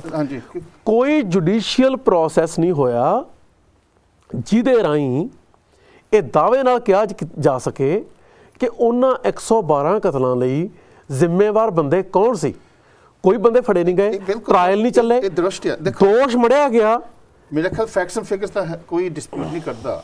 ਸਿੱਖ ਦਾ ਜੈਨੋਸਾਈਡ ਹੋਇਆ, ਇਹ ਕੋਈ ਡਿਸਪਿਊਟ ਨਹੀਂ ਕਰਦਾ। ਨਹੀਂ, ਮੈਂ ਜੈਨੋਸਾਈਡ ਦੀ ਗੱਲ ਨਹੀਂ ਕਰ ਰਿਹਾ। ਮੈਂ ਕਰ ਰਿਹਾ ਬਿਲਕੁਲ ਝੂਠ ਦੇ ਆਧਾਰ ਤੇ ਕਿ ਸਿੱਖ ਹਿੰਦੂਆਂ ਦੇ ਕਤਲ ਕਰ ਰਹੇ ਆ। ਦਰਬਾਰ ਸਾਹਿਬ ਤੇ ਹਮਲਾ ਕੀਤਾ ਗਿਆ, ਕੋਈ ਹਿੰਦੂਆਂ ਦੇ ਕਤਲ ਨਹੀਂ ਹੋਏ। ਨਹੀਂ ਬਿਲਕੁਲ 5 ਸਾਲਾਂ 'ਚ 112 ਕਤਲ ਹੋਏ ਆ, ਉਹ 'ਚੋਂ ਸਿੱਖਾਂ ਦੀ ਬਹੁਤ ਗਿਣਤੀ ਆ। ਚਲੋ ਇਹ ਤਾਂ ਆਪਾਂ ਮੰਨਦੇ ਆ ਵੀ ਬਹੁਤ ਮਿਸ ਇਨਫੋਰਮੇਸ਼ਨ। ਢਲਵਾਂ ਬੱਸ ਕਾਂਡ 'ਚ 6 ਬੰਦੇ ਮਰੇ, ਹਾਂਜੀ, ਨਸ਼ਹਿਰੇ 4 ਹਿੰਦੂ ਮਰੇ, 10। ਤੀਜਾ ਮੈਨੂੰ ਵਿਖਾਓ, ਤੀਜੀ ਘਟਨਾ ਵਿਖਾਓ। ਬਿਲਕੁਲ ਤੁਹਾਡੀ ਗੱਲ ਠੀਕ ਹੈ। ਉਦੋਂ ਜਦੋਂ ਆਪਣੇ ਕਸ਼ਮੀਰ ਦੇ ਇੱਧਰ ਜਦੋਂ ਉੱਥੇ ਵੀ ਕਤਲੇਆਮ ਹੋਇਆ ਸੀਗਾ, ਉਹ ਵੀ ਸਿੱਖਾਂ ਦੇ ਸਿਰ ਲਾਇਆ ਸੀ, ਸਿੱਖਾਂ ਨੂੰ ਮਾਰ ਕੇ ਹੀ ਸਿੱਖਾਂ ਦੇ ਸਿਰ ਲਾਇਆ ਗਿਆ ਸੀ, ਇਹ ਆਪਾਂ ਨੂੰ ਪਤਾ। ਪਰ ਗੱਲ ਹੈ ਕਿ ਇਹ ਤੁਸੀਂ ਗੱਲ ਕਰ ਰਹੇ ਆ, ਤੁਸੀਂ ਪਹਿਲਾਂ ਦਰਬਾਰ ਸਾਹਿਬ ਦੇ ਹਮਲੇ ਦੀ ਗੱਲ ਕੀਤੀ, ਮੈਂ ਇਹ ਕਹਿ ਰਿਹਾ ਜਿਹੜਾ ਪਹਿਲਾਂ ਜਿਸ ਨੂੰ ਕਿਹਾ ਸੀਗਾ ਜਨਰਲ ਸਿਨਹਾ ਨੂੰ ਵੀ ਤੂੰ ਹਮਲਾ, ਉਹਨੇ ਇਨਕਾਰ ਕਰਤਾ, ਕਹਿੰਦਾ ਵੀ ਉਹ ਹਿੰਦੂ ਸੀ ਨਾਲੇ, ਉਹ ਕਹਿੰਦਾ ਵੀ ਮੈਂ ਹਰਮੰਦਰ ਸਾਹਿਬ ਤੇ ਹਮਲਾ ਨਹੀਂ ਕਰ ਸਕਦਾ। ਫਿਰ ਹਮਲਾਵਰ ਇੱਕ ਸਿੱਖ ਕੱਢਿਆ, KS ਬਰਾੜ, ਉਹਨੇ ਫਿਰ ਇੰਦਰਾ ਗਾਂਧੀ ਦੇ ਆਪਾਂ ਬੁੱਕ ਪੜ੍ਹੀ ਉਹਨਾਂ ਦੀ, ਸਭ ਕੁਝ ਕੀਤਾ। ਸੋ ਕਹਿਣ ਤੋਂ ਭਾਵੇਂ ਤੁਹਾਡੀ ਗੱਲ ਠੀਕ ਨਹੀਂ, ਕਹਿਣ ਤੋਂ ਆਪਾਂ ਇਹਨੂੰ ਕਿਉਂ ਹਿੰਦੂ ਸਿੱਖ ਇਸ਼ੂ ਕਿਉਂ ਬਣਾ ਰਹੇ ਆ? ਇਹ ਗੱਲ ਨਹੀਂ ਠੀਕ। ਹਿੰਦੂ ਸਿੱਖ ਇਸ਼ੂ ਨੋ SK ਸਿਨਹਾ ਲੈਫਟੀਨੈਂਟ ਜਨਰਲ ਸੀ, ਜੇ ਉਹ ਹਮਲਾ ਕਰਨ ਲਈ ਸਹਿਮਤ ਹੁੰਦਾ ਉਹਨੂੰ ਆਰਮੀ ਚੀਫ ਬਣਾਇਆ ਜਾਣਾ ਸੀ। ਜਦੋਂ ਉਹਨੇ ਨਾ ਕੀਤੀ, ਉਹਦੀ ਜਗ੍ਹਾ ਬਰਾੜ ਨੂੰ ਨਹੀਂ, ਵੈਦਿਆ ਨੂੰ ਇੱਕ ਹਿੰਦੂ ਨੂੰ, ਆਪਰੇਸ਼ਨ ਦੀ ਤਾਂ ਬਰਾੜ ਹੀ ਸੀਗਾ, ਇੱਕ ਵੈਦਿਆ ਨੂੰ ਇੱਕ ਹਿੰਦੂ ਨੂੰ ਚੀਫ ਬਣਾਇਆ। ਬਰਾੜ ਇੱਕ ਇੰਡੀਵਿਜੂਅਲ ਹੈ ਜਿਹੜਾ ਧਾਰਮਿਕ ਹੋਣ ਦਾ ਦਾਅਵਾ ਨਹੀਂ ਕਰਦਾ, ਜਿਹਦੀ ਸ਼ਕਲ ਸੂਰਤ ਵੀ ਸਿੱਖਾਂ ਵਾਲੀ ਨਹੀਂ, ਕਿਉਂਕਿ ਉਹ ਸਿੱਖਾਂ ਦੇ ਘਰੇ ਜੰਮਿਆ। ਇਸ ਕਰਕੇ ਪੂਰੀ ਦੀ ਪੂਰੀ ਸਿੱਖ ਕੌਮ ਉਸ ਹਮਲੇ ਲਈ ਦੋਸ਼ੀ ਕਰਾਰ ਦਿੱਤੀ ਜਾ ਸਕਦੀ ਹੈ। ਨਹੀਂ, ਜਿਹੜਾ ਪੁਆਇੰਟ ਮੇਰਾ ਪ੍ਰੋਫੈਸ਼ਨ ਦੇ ਸੀ ਉਹ ਇਹ, ਕਿਉਂਕਿ ਮੈਂ ਤਾਂ ਸਿਰਫ ਜੋ ਲੋਕੀ ਸਾਡੀ ਸਿੱਖ ਰਾਜ ਦੇ ਖਿਲਾਫ ਆਰਗੂਮੈਂਟਸ ਰੱਖਦੇ ਉਹ ਮੈਂ ਰੱਖ ਰਿਹਾ, ਉਹ ਇਹ ਕਹਿ ਰਿਹਾ ਵੀ ਕੋਈ ਸਾਨੂੰ ਗਾਰੰਟੀ ਨਹੀਂ ਹੈ, ਨਹੀਂ ਵੀ ਕੋਈ ਸਿੱਖ ਸਰਦਾਰ ਵੀ ਜੇ ਸੱਤਾ ਦੇ ਵਿੱਚ ਆ ਜਾਵੇ ਕਿ ਉਹ ਕੱਲ ਨੂੰ ਸਾਡੇ ਤੇ ਹੀ ਹਮਲੇ ਕਰਨ ਲੱਗ ਪੈਣ। ਕਿਉਂ ਨਹੀਂ ਗਾਰੰਟੀ? ਕਿਉਂ ਨਹੀਂ ਗਾਰੰਟੀ? ਪੰਜਾਬ ਵਿੱਚ ਮਿਲੀਟੈਂਸੀ ਚੱਲੀ, ਬਹੁਤ ਕਤਲੋਗਾਰਤ ਹੋਈ। ਉਸ ਵੇਲੇ ਦੇ ਪੰਜਾਬ ਦੇ ਪੁਲਿਸ ਦੇ DGP JF ਰਿਬੇਰੋ ਨੇ ਇੱਕ ਸਟੇਟਮੈਂਟ ਦਿੱਤੀ ਅਖਬਾਰ ਦੇ ਵਿੱਚ 1987 ਦੇ ਅਰਾਊਂਡ, ਵੀ ਪੰਜਾਬ 'ਚ A, B ਤੇ C ਕੈਟੇਗਰੀ ਦੇ 5000 ਖਾੜਕੂ ਆ ਤੇ ਅਸੀਂ ਉਹਨਾਂ ਨੂੰ ਖਤਮ ਕਰਨ ਲਈ ਕੰਮ ਕਰ ਰਹੇ ਹਾਂ। ਸੋ 5000 ਬੰਦਾ ਅਕੋਰਡਿੰਗ ਟੂ ਰਿਬੇਰੋ ਪੰਜਾਬ 'ਚ ਹਥਿਆਰ ਲੈ ਕੇ ਘੁੰਮ ਰਿਹਾ ਸੀ ਇੱਕ ਵੇਲੇ। ਸੋ ਪਿੰਡਾਂ ਦੇ ਵਿੱਚ ਜਿਹੜੇ ਹਿੰਦੂ ਵਸਦੇ ਆ, ਛੋਟੀਆਂ ਮੋਟੀਆਂ ਦੁਕਾਨਾਂ ਕਰਦੇ ਆ, ਉਹਨਾਂ ਦੀਆਂ ਦੁਕਾਨਾਂ ਤੇ CRP ਤਾਂ ਲੱਗੀ ਨਹੀਂ ਸੀ। ਜੇ ਇੱਕ ਖਾੜਕੂ ਇੱਕ ਹਿੰਦੂ ਨੂੰ ਰੋਜ਼ ਕਤਲ ਕਰਦਾ ਤੇ 1 ਮਹੀਨੇ 'ਚ ਕਤਲ ਹੋਣ ਵਾਲੇ ਹਿੰਦੂਆਂ ਦੀ ਗਿਣਤੀ 1.5 ਲੱਖ ਬਣਦੀ ਸੀ। ਪੰਜਾਬ ਦੇ ਵਿੱਚ ਮੈਂ ਗਿਣਤੀ ਕੀਤੀ ਹੈ, ਜਿਹੜੇ ਕੁੱਲ ਹਿੰਦੂਆਂ ਦੇ ਹਿੰਦੂ ਹੋਣ ਕਰਕੇ ਕਤਲ ਹੋਏ ਆ, ਉਹ ਗਿਣਤੀ ਬਣਦੀ ਹੈ 375, ਪਰ ਮੈਂ 450 ਕਹਿਣਾ ਵੀ ਕੁਛ ਮੇਰੇ ਤੋਂ ਧਿਆਨ 'ਚੋਂ ਰਹਿ ਨਾ ਗਈਆਂ ਹੁਣ ਘਟਨਾਵਾਂ, ਡੈਵਲਸ ਐਡਵੋਕੇਟ। 450 ਬੰਦਾ 15 ਸਾਲਾਂ 'ਚ ਮਰਿਆ। ਇੱਕ ਬੰਦਾ ਵੀ ਨਹੀਂ ਮਰਨਾ ਚਾਹੀਦਾ, ਅਫਸੋਸ ਦੀ ਗੱਲ ਹੈ। ਪਰ ਜਿਸ ਤਰੀਕੇ ਨਾਲ 3000 ਸਿੱਖ 3 ਦਿਨਾਂ 'ਚ, 15 ਸਾਲਾਂ 'ਚ ਨਹੀਂ, 3 ਦਿਨਾਂ 'ਚ ਦਿੱਲੀ 'ਚ, ਬਾਕੀ ਹਿੰਦੁਸਤਾਨ 'ਚ ਕਿੰਨੇ ਹਜ਼ਾਰ ਮਰਿਆ, ਉਹਦੀ ਨਾ ਇੰਡੀਅਨ ਸਟੇਟ ਨੇ ਜਿਹਨੇ ਕਿ ਸਿੱਖਾਂ ਦਾ ਕਤਲੇਆਮ ਕੀਤਾ ਕੋਈ ਜਾਂਚ ਕੀਤੀ ਹੈ, ਪਰ ਉਹ ਜਾਂਚ ਰਿਲਾਇਬਲ ਹੋ ਨਹੀਂ ਸਕਦੀ। ਕੋਈ ਇੰਟਰਨੈਸ਼ਨਲ ਏਜੰਸੀ UNO ਦੇ ਅੰਡਰ ਜੇ 84 ਦੇ ਜੈਨੋਸਾਈਡ ਤੇ ਨਵੰਬਰ ਜੈਨੋਸਾਈਡ ਤੇ ਕੋਈ ਜਾਂਚ ਕਰੇ, ਸਾਹਮਣੇ ਆ ਸਕਦਾ ਹੈ ਉਹਨਾਂ 3 ਦਿਨਾਂ 'ਚ 20,000 ਸਿੱਖ ਮਰਿਆ, 50,000 ਮਰਿਆ, 10,000 ਮਰਿਆ, ਸਾਨੂੰ ਪਤਾ ਨਹੀਂ, ਪਰ ਵੱਡੀ ਗਿਣਤੀ 'ਚ ਮਰਿਆ। ਪੰਜਾਬ ਦੇ ਵਿੱਚ 450 ਬੰਦਾ 15 ਸਾਲਾਂ 'ਚ ਬੱਸਾਂ 'ਚੋਂ ਗੱਡੀ ਤੇ ਬਰਾਬਰ ਤੁਸੀਂ ਰੱਖ ਦਿੰਦੇ ਆ।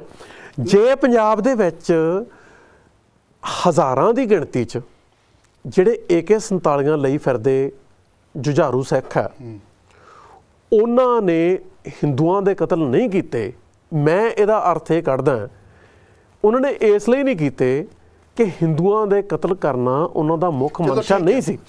ਰਿਟੈਲੀਏਸ਼ਨ ਹੋਈ ਨਹੀਂ ਹੋਣੀ ਚਾਹੀਦੀ। ਸਿੱਖ ਜਿਹੜਾ ਗੁਰੂ ਦਾ ਸਿੱਖ ਆ, ਉਹ ਤਾਂ ਕਿਸੇ ਦਾ ਵੀ ਨਿਰਦੋਸ਼, ਕਿਸੇ ਦਾ ਵੀ ਕਤਲ ਨਹੀਂ। ਨਹੀਂ, ਪਰ ਜਿਹੜੇ ਲੋਕ ਇਹ ਸ਼ੰਕਾ ਜ਼ਾਹਰ ਕਰਦੇ ਆ ਕਿ ਕੱਲ ਨੂੰ ਜੇ ਸਿੱਖਾਂ ਦਾ ਰਾਜ ਆਊਗਾ ਤੇ ਜੈਨੋਸਾਈਡ ਹੋਊਗਾ, ਉਹ ਸ਼ੰਕਾ ਕਿਸ ਆਧਾਰ ਤੇ ਕਰ ਰਹੇ, ਮੈਂ ਇਸ ਲਈ ਕਹਿ ਰਿਹਾ। ਕਿਉਂਕਿ ਸਾਡਾ ਸਮਾਂ ਵੀ ਹੁਣ ਘੱਟ ਰਹਿ ਰਿਹਾ।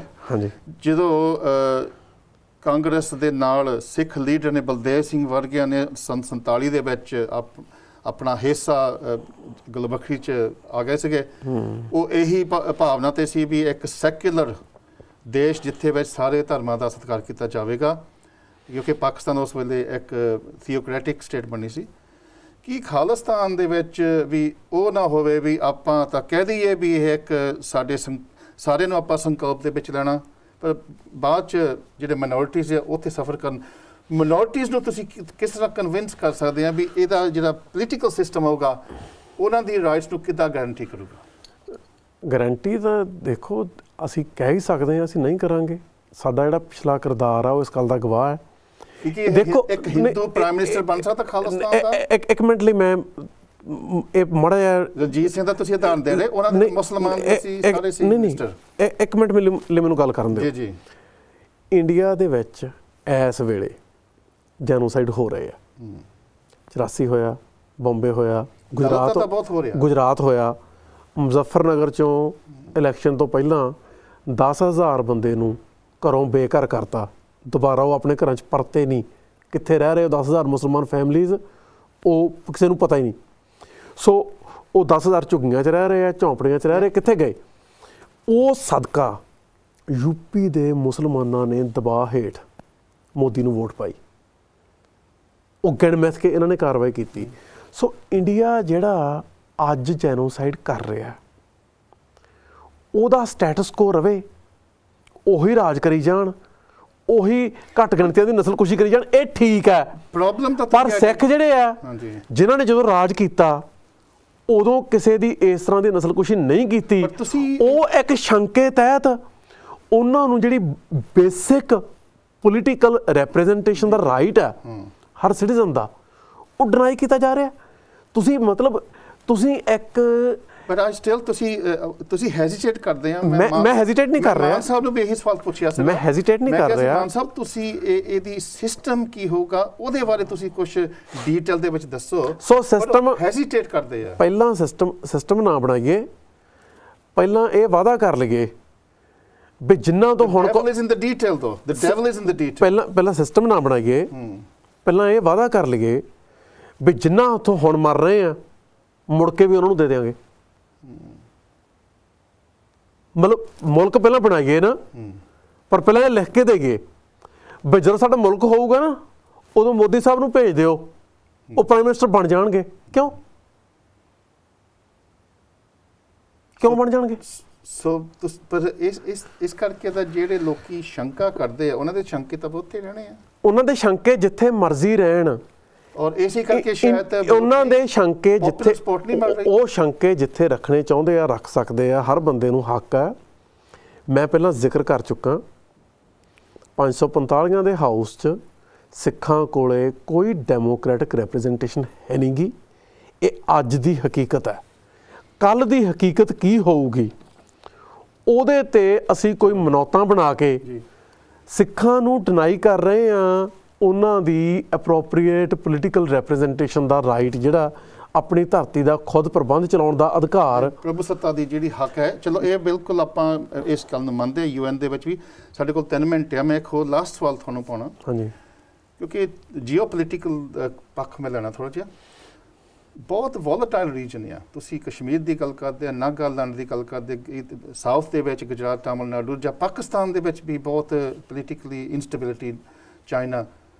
ਕਿ ਇਹ ਜੇ ਕਿਉਂਕਿ ਇਹ ਵੀ ਕਿਹਾ ਜਾਂਦਾ ਵੀ ਇੱਕ ਬਫਰ ਸਟੇਟ ਬਣੂਗੀ, ਇਹਦੀ ਬੜੀ ਦੇਣ ਹੋਊਗੀ ਸਟੇਬਿਲਿਟੀ ਕਾਜ਼ ਕਰਨ ਵਾਸਤੇ। ਕੀ ਤੁਸੀਂ ਸੋਚਦੇ ਹੋ ਵੀ ਹਿੰਦੁਸਤਾਨ ਨੂੰ ਤੋੜ ਕੇ ਸਟੇਬਿਲਿਟੀ ਵਧੂਗੀ, ਘਟੂਗੀ, ਵਧਣੀ ਕਿ ਘਟੂਗੀ? ਜੇ ਤਾਂ ਭੁੱਖਮਰੀ ਦੇ ਰਾਹੀਂ ਜਿਹੜਾ ਔਨ ਗੋਇੰਗ ਦਲਿਤਾਂ ਦਾ, ਗਰੀਬ ਲੋਕਾਂ ਦਾ ਜੈਨੋਸਾਈਡ ਹੈ, ਉਹ ਸਾਡੇ ਲਈ ਐਕਸੈਪਟੇਬਲ ਹੈ, ਸਾਡੀ ਆਤਮਾ 'ਤੇ ਕੋਈ ਬੋਝ ਨਹੀਂ ਪੈਂਦਾ, ਫਿਰ ਤਾਂ ਜਿਹੜਾ ਮੌਜੂਦਾ ਹਿੰਦੁਸਤਾਨ ਹੈ ਉਹਦੀ ਸਪੋਰਟ ਕਰਨੀ ਚਾਹੀਦੀ ਹੈ। ਜੇ ਘੱਟ ਗਿਣਤੀਆਂ ਦੇ ਕੰਸਰਨ, ਉਹਨਾਂ ਦੀ ਹਿਊਮੀਲੀਏਸ਼ਨ, ਉਹਨਾਂ ਦੇ ਜੈਨੋਸਾਈਡਸ, ਉਹਨਾਂ ਦਾ ਐਕਸਪਲੋਇਟੇਸ਼ਨ, ਅਤੇ ਜਿਹੜੇ ਗਰੀਬ ਦਲਿਤ ਲੋਕ ਆ ਉਹਨਾਂ ਦਾ ਭੁੱਖਮਰੀ ਦੇ ਰਾਹੀਂ ਜਿਹੜਾ ਇਨਵਿਜ਼ੀਬਲ ਜੈਨੋਸਾਈਡ ਹੈ ਔਨ ਗੋਇੰਗ, ਉਹ ਚੱਲ ਰਿਹਾ। ਜੇ ਉਹ ਬੰਦ ਕਰਾਉਣਾ, ਇੰਡੀਆ ਦਾ ਟੁੱਟਣਾ ਮਸਟ ਹੈ। ਇਕੱਲਾ ਖਾਲਿਸਤਾਨ ਨਹੀਂ ਬਣਨਾ ਚਾਹੀਦਾ। ਜਿਹੜਾ ਸੈਂਟਰਲ ਆ ਜਿੱਥੇ ਮਾਓਵਾਦੀ ਆਦਿਵਾਸੀ ਲੜ ਰਹੇ ਆ ਉਹ ਵੀ ਵੱਖ ਹੋਣੇ ਚਾਹੀਦੇ ਆ। ਨੌਰਥ ਈਸਟਰਨ ਵੀ ਵੱਖ ਹੋਣੇ ਚਾਹੀਦੇ ਆ, ਕਸ਼ਮੀਰ ਵੀ ਵੱਖ ਹੋਣਾ ਚਾਹੀਦਾ, ਜਿਹੜੀਆਂ ਸਾਊਥ ਦੀਆਂ ਸਟੇਟਸ ਆ ਇਹ ਸਬ ਕੰਟੀਨੈਂਟ ਆ। ਤਾਂ ਪਾਕਿਸਤਾਨ ਵੀ ਹਿੱਸੇ ਹੋਣਾ ਚਾਹੀਦਾ। ਪਾਕਿਸਤਾਨ ਕਿਉਂਕਿ ਉੱਥੇ ਸਿੰਧ ਆ, ਤੁਸੀਂ ਬਲੂਚਿਸਤਾਨ, ਪਾਕਿਸਤਾਨੀਆਂ ਨੂੰ ਪੁੱਛੋ ਨਾ, ਮੈਂ ਤਾਂ ਪਾਕਿਸਤਾਨ 'ਚ ਰਹਿੰਦਾ ਨਹੀਂ। ਗੱਲ ਤਾਂ ਉੱਥੇ ਆ ਗਈ ਆ। ਨਹੀਂ ਤੁਸੀਂ ਫਿਰ ਪੋਸਟ ਕਲੋਨੀਅਲ ਸਟੇਟਸ, ਦੋ ਹੀ ਨਹੀਂ, ਪੋਸਟ ਕਲੋਨੀਅਲ ਸਟੇਟਸ। ਮੈਂ ਪਾਕਿਸਤਾਨ ਦਾ ਬਸ਼ਿੰਦਾ ਨਹੀਂ। ਮੇਰੇ ਪੰਜਾਬ ਦੇ ਉੱਤੇ ਹਿੰਦੁਸਤਾਨ ਦਾ ਕਬਜ਼ਾ, ਹਿੰਦੁਸਤਾਨ ਨੇ ਸਾਨੂੰ ਕੋਲੋਨਾਈਜ਼ ਕੀਤਾ। ਸੋ ਮੈਂ ਇੰਡੀਅਨ ਸਿਸਟਮ ਦੇ ਅਗੇਂਸਟ ਸਟਰਗਲ ਕਰ ਰਿਹਾ।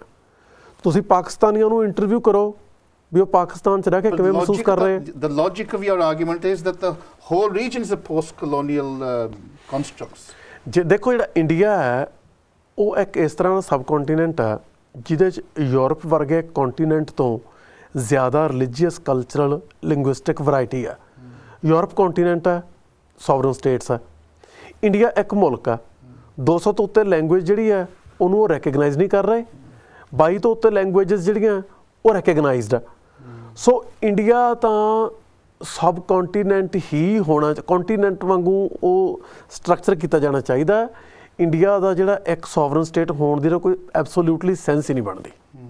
ਹਾਂਜੀ, ਤੇ ਇੱਕ ਲਾਸਟ ਸਾਡੇ ਕੋਲ 1 ਮਿੰਟ ਰਹਿ ਗਿਆ। ਕਈ ਲੋਕ ਇਹ ਕਹਿ ਰਹੇ ਵੀ ਹਿੰਦੁਸਤਾਨ ਜਾਂ ਇੰਡੀਆ ਇਹਨੂੰ ਤਾਂ 50-60 ਸਾਲ ਹੋਏ ਆ ਅਜੇ ਤਾਂ ਬਣਿਆ, ਤੇ ਆਪਾਂ ਵੈਸਟਰਨ ਕੰਟਰੀ ਨਾਲ ਕਈ ਵਾਰੀ ਕੰਪੈਰੀਜ਼ਨ ਕਰਦੇ। ਮਾਨ ਸਾਹਿਬ ਬੜੀਆਂ ਕੰਪੈਰੀਜ਼ਨ ਕਰਦਾ, ਇਹ ਤਾਂ ਕਈ 100 ਸਾਲ ਪੁਰਾਣੀਆਂ ਕੰਟਰੀਆਂ। Should we give them a chance? ਇਹ ਵੀ ਇੱਕ ਆਰਗੂਮੈਂਟ ਹੈ ਕਿ give them a chance। So development ਹੋ ਰਹੀ ਹੈ, ਇਕਨੋਮਿਕ ਡਿਵੈਲਪਮੈਂਟ, ਉਹਨਾਂ ਨੂੰ ਚਾਂਸ ਦੇਈਏ ਤਾਂ ਕਿ ਉਹ ਦਰਿਆਵਾਂ ਦਾ ਸਾਰਾ ਪਾਣੀ ਲਿਜਾ ਕੇ ਪੰਜਾਬ 'ਚ ਸੋਕਾ ਪਾ ਦੇਣ। ਓਵਰਨਾਈਟ 10-20 ਲੱਖ ਬੰਦਾ ਕਾਲ ਪੈ ਕੇ ਮਰ ਜੇ, ਬਾਅਦ 'ਚ ਪਲੇਗ ਫੈਲ ਜੇ, ਲੋਕ ਮਰੀ ਜਾਣ। ਅਸੀਂ ਆਪਣੀ ਜਿਹੜੀ ਪੋਲੀਟੀਕਲੀ ਕਰੈਕਟ ਪੋਜੀਸ਼ਨ ਹੈ ਉਹ ਮੇਨਟੇਨ ਕਰ ਲਈਏ ਅਤੇ ਦੁਨੀਆ ਸਾਹਮਣੇ ਚੰਗੇ ਬਣ ਜਾਈਏ। ਦੇਖੋ ਜੀ ਅਸੀਂ ਕਿੰਨੇ ਚੰਗੇ ਹਾਂ, ਸਿੱਖਾਂ ਦੇ ਹੱਕਾਂ ਦੀ ਗੱਲ ਨਹੀਂ ਕਰ ਰਹੇ, ਇੰਡੀਆ ਦੀ ਸਲਾਮਤੀ ਚਾਹੁੰਦੇ ਹਾਂ। ਮੈਨੂੰ ਤਾਂ ਚੰਗੇ ਬਣਨ ਦਾ ਕੋਈ ਸ਼ੌਕ ਨਹੀਂ। ਮੈਂ ਪੰਜਾਬ ਦਾ ਸਿੱਖ ਹਾਂ, ਪੰਜਾਬ ਦੀ ਅਤੇ ਸਿੱਖ ਕੌਮ ਦੀ ਹੋਣੀ ਮੇਰਾ ਕੰਸਰਨ। ਮੈਂ ਉਹਦੇ 'ਤੇ ਸਾਫ਼ ਸ਼ਬਦਾਂ 'ਚ, ਸਪਸ਼ਟ ਰੂਪ 'ਚ ਪਹਿਰਾ ਦੇਣਾ, ਉਹਦੀ ਗੱਲ ਕਰਨੀ ਆਪਣੀ ਬੁਨਿਆਦੀ ਜ਼ਿੰਮੇਵਾਰੀ, ਆਪਣਾ ਨੈਤਿਕ ਫਰਜ਼ ਸਮਝਦਾ। ਹਿੰਦੁਸਤਾਨ ਦਾ ਭਲਾ, ਹਿੰਦੁਸਤਾਨ ਦੀਆਂ ਬਾਕੀ ਕੌਮੀਅਤਾਂ ਦਾ ਭਲਾ ਇਸੇ 'ਚ ਹੈ ਕਿ ਜਿਹੜੀ ਇੱਕ ਸੈਂਟਰਲਾਈਜ਼ਡ ਹਿੰਦੂਤਵਾ ਫੋਰਸ ਆ ਹਿੰਦੀ ਸਪੀਕਿੰਗ, ਉਹਦੇ ਤੋਂ ਉਹਨਾਂ ਦੀ ਜਾਨ ਛੁੱਟੇ। ਸਾਡੇ ਵਾਂਗੂ ਸਾਰਿਆਂ ਨੂੰ ਇੰਡੀਪੈਂਡੈਂਸ ਮਿਲੇ, ਡਿਫਰੈਂਟ ਸੋਵਰਨ ਸਟੇਟਸ ਬਣਨ, ਉਹਨਾਂ ਸੋਵਰਨ ਸਟੇਟਸ ਨਾਲ ਅਸੀਂ ਚੰਗੇ ਸੰਬੰਧ ਬਣਾਈਏ, ਚੰਗਾ ਕੋਆਰਡੀਨੇਸ਼ਨ ਬਣਾਈਏ। ਬਹੁਤ ਧੰਨਵਾਦ ਜੀ। ਇਹ ਪ੍ਰਭ ਸ਼ਰਨਦੀਪ ਸਿੰਘ ਜੀ, ਤੁਸੀਂ ਆਪ ਇਹਨਾਂ ਦੇ ਰਸਨਾ ਤੋਂ ਇਹਨਾਂ ਦੇ ਵਿਚਾਰ ਸੁਣੇ ਆ। ਉਹ ਬੜੀ ਖੁਸ਼ੀ ਦੀ ਗੱਲ ਆ, ਕਿਉਂਕਿ ਕਈ ਵਾਰੀ ਇਹ ਵੀ ਕਿਹਾ ਜਾਂਦਾ ਵੀ ਜਿਹੜੇ ਪੰਜਾਬੀ ਆ, ਇਹ ਅਨਪੜ੍ਹ ਲੋਕ ਆ, ਇਹ ਸੋਚਦੇ ਨਹੀਂ ਹੈਗੇ, ਡਾਂਗ ਹੀ ਮਾਰ ਦਿੰਦੇ ਤਾਂ ਬਾਅਦ 'ਚ ਸੋਚਦੇ ਵੀ ਇਹਦਾ ਕੀ ਨੁਕਸਾਨ ਜਾਂ ਫਾਇਦਾ। ਪਰ ਇੱਕ ਮਿਸਾਲ ਆ, PhD ਡੀ.ਫਿਲ ਆਕਸਫੋਰਡ ਯੂਨੀਵਰਸਿਟੀ ਦੇ ਵਿੱਚ, ਵੁਲਸਟਨ ਕਾਲਜ ਦੇ ਵਿੱਚ ਕਰ ਰਿਹਾ, ਔਰ ਬਹੁਤ ਹੀ ਇੱਕ ਓਰੀਜਨਲ ਸੋਰਸਿਸ 'ਤੇ, ਕਿਉਂਕਿ ਕੋਈ ਵੀ ਜਦੋਂ ਤੁਸੀਂ PhD ਦੀ ਸਕਾਲਰਸ਼ਿਪ ਕਰਨੀ ਤਾਂ ਤੁਹਾਨੂੰ ਓਰੀਜਨਲ ਸੋਰਸ 'ਤੇ ਜਾਣਾ ਪੈਂਦਾ, ਔਰ ਓਰੀਜਨਲ ਸੋਰਸ ਤੋਂ ਹੀ ਨਵੀਂ ਸੋਚ ਪੈਦਾ ਹੁੰਦੀ। ਜੇ ਤੁਸੀਂ ਸੈਕੰਡਰੀ ਸੋਰਸਿਸ ਤੋਂ ਜਾਂਦੇ ਆ ਤਾਂ ਤੁਹਾਨੂੰ ਉਹਨਾਂ ਦੀ ਜਿਹੜੀ ਸੈਕੰਡਰੀ ਸੋਚ ਆ ਉਹਨਾਂ ਦੇ ਗੁਲਾਮ ਹੋ ਜਾਂਦੇ, ਤੁਸੀਂ ਉਹਨਾਂ ਦੇ ਅਧੀਨ ਹੋ ਜਾਂਦੇ ਆ। ਅਤੇ ਅੱਜ ਵੀ ਸਾਨੂੰ ਲੋੜ ਆ ਇੱਕ, ਮੈਂ ਕਹਿੰਦਾ ਵੀ ਆਪਾਂ ਨੂੰ, ਕਿਉਂਕਿ ਆਪਣਾ ਦੇਸ਼ ਬਣਾਉਣਾ, ਹਰੇਕ ਆਪਣੀ ਇੰਡੀਪੈਂਡੈਂਸ ਜਾਂ ਤੁਸੀਂ ਖੁਦ ਮੁਖਤਿਆਰੀ ਦੀ ਗੱਲ ਕਰ ਸਕਦੇ, ਸੋਵਰਨਟੀ ਦੀ, ਹਰੇਕ ਮਨੁੱਖ, ਹਰੇਕ ਕੌਮ, ਹਰੇਕ ਕਮਿਊਨਿਟੀ ਦਾ ਹੱਕ ਹੈਗਾ। ਉਹਦੀ ਰੂਪ ਰੇਖਾ ਬਣਾਉਣੀ ਵੀ ਇੱਕ ਜ਼ਿੰਮੇਵਾਰੀ ਬਣਦੀ ਆ। ਤਾਂ ਮੇਰਾ ਖਿਆਲ ਜੀ ਅਸੀਂ ਇੱਕ ਐਵੀਡੈਂਸ ਤਾਂ ਦੇ ਸਕਦੇ ਵੀ ਸਾਨੂੰ ਕਿਉਂ ਲੋੜ ਹੈ। ਉਹ ਤਾਂ ਇਹਨਾਂ ਨੇ ਬਹੁਤ ਸਪਸ਼ਟ ਤਰੀਕੇ ਨਾਲ ਦੱਸਤਾ ਵੀ ਸਾਡਾ ਜੋ ਜੈਨੋਸਾਈਡ ਹੋਇਆ ਪਿਛਲੇ 50 ਸਾਲਾਂ ਦੇ ਵਿੱਚ, ਜੇ ਤੁਸੀਂ ਪ੍ਰੋਡਾਟਾ ਕਰੋ ਤਾਂ ਸਾਡੀ ਹਿਸਟਰੀ ਦੇ ਵਿੱਚ ਇੰਨਾ ਸਾਡਾ ਸ਼ਾਇਦ ਕਤਲੇਆਮ ਨਹੀਂ ਹੋਇਆ। ਪਰ ਇਹਦਾ ਸਲੂਸ਼ਨ ਜਿਹੜਾ ਇਹ ਤੁਹਾਨੂੰ ਕੌਮਾਂ ਦੇ ਜਿਹੜੇ ਯੂਥ ਆ ਜਾਂ ਜਿਹੜੀ ਆਵਾਮ ਆ ਉਹਨਾਂ ਦੀ ਇਮੈਜੀਨੇਸ਼ਨ, ਉਹਨਾਂ ਨੂੰ ਨਾਲ ਫੜਨ ਵਾਸਤੇ ਬਹੁਤ ਜ਼ਰੂਰੀ ਆ। ਪਿੱਛੇ ਰਾਜੋਆਣੇ ਦੇ ਕੇਸ ਦੇ ਵਿੱਚ ਵੀ ਹੋਈ ਸੀ, ਸਰਬੱਤ ਖਾਲਸਾ ਦੇ ਵਿੱਚ ਵੀ ਹੋਇਆ ਸੀਗਾ, ਪਰ ਉਹ ਅੱਗੇ ਨਹੀਂ ਤੋਰ ਸਕੇ। ਆਪਾਂ ਨੂੰ ਇੰਟਲੈਕਚੁਅਲਸ ਦੀ ਲੋੜ ਆ ਜਿਹੜਾ ਕਿ ਇੱਕ ਕੋਈ ਠੋਸ ਤੁਹਾਨੂੰ ਕੋਈ ਨਾ ਕੋਈ ਪੋਲਿਸੀ ਪ੍ਰੋਗਰਾਮ, ਕੋਈ ਜਸਟੀਫਿਕੇਸ਼ਨ, ਕੋਈ ਆਈਡੀਓਲੋਜੀ ਦੇ ਸਕਣ। ਸੋ ਆਪਾਂ ਨੂੰ ਅੱਜ ਇੰਟਲੈਕਚੁਅਲਸ ਹੋਰ ਵੀ ਪੈਦਾ ਕਰਨ ਦੀ ਲੋੜ ਆ। ਇਹਨਾਂ ਨੇ ਗੱਲ ਕੀਤੀ ਸੀ ਵੀ ਪੰਜਾਬ ਆਜ਼ਾਦ ਸਿੱਖ ਸਟੇਟ ਦੇ ਵਿੱਚ ਆਪਾਂ ਯੂਨੀਵਰਸਿਟੀਆਂ ਬਣਾਉਣੀਆਂ ਆਕਸਫੋਰਡ ਤੇ ਕੈਂਬਰਿਜ ਦੇ ਬਰਾਬਰ ਕਿਉਂ ਨਹੀਂ ਬਣ ਸਕਦੀਆਂ। ਤਾਂ ਸ਼ਾਇਦ ਜੇ ਆਪਾਂ ਬਣਾ ਲਵਾਂਗੇ, ਜੇ ਆਪਾਂ ਆਪਣੀ ਸੋਚ ਨੂੰ ਵੀ ਵਧਾ ਲਵਾਂਗੇ ਤਾਂ ਜ਼ਰੂਰ ਸਾਨੂੰ ਰਾਜ ਵੀ ਮਿਲ ਸਕਦਾ। ਸੋ ਪ੍ਰਭ ਸ਼ਰਨਦੀਪ ਸਿੰਘ ਜੀ, ਇੱਕ ਵਾਰ ਫਿਰ ਤੁਹਾਡਾ ਧੰਨਵਾਦ ਆ। ਬੜੀ ਮਿਹਰਬਾਨੀ ਜੀ। ਬੋਲਦਿਆਂ ਤਾਂ ਭੁੱਲ ਚੁੱਕ ਮਾਫ ਕਰਨੀ, ਫਿਰ ਵੀ ਆਪਾਂ ਇਹਨਾਂ ਨਾਲ ਲਿਆਉਂਗੇ। ਆਪਾਂ ਹੋਰ ਕਈ ਸਾਡੇ ਕੋਲ ਵਿਸ਼ੇ ਹੈਗੇ ਆ। ਫਤਿਹ ਬੁਲਾਓ। ਵਾਹਿਗੁਰੂ ਜੀ ਕਾ ਖਾਲਸਾ, ਵਾਹਿਗੁਰੂ ਜੀ ਕੀ ਫਤਿਹ।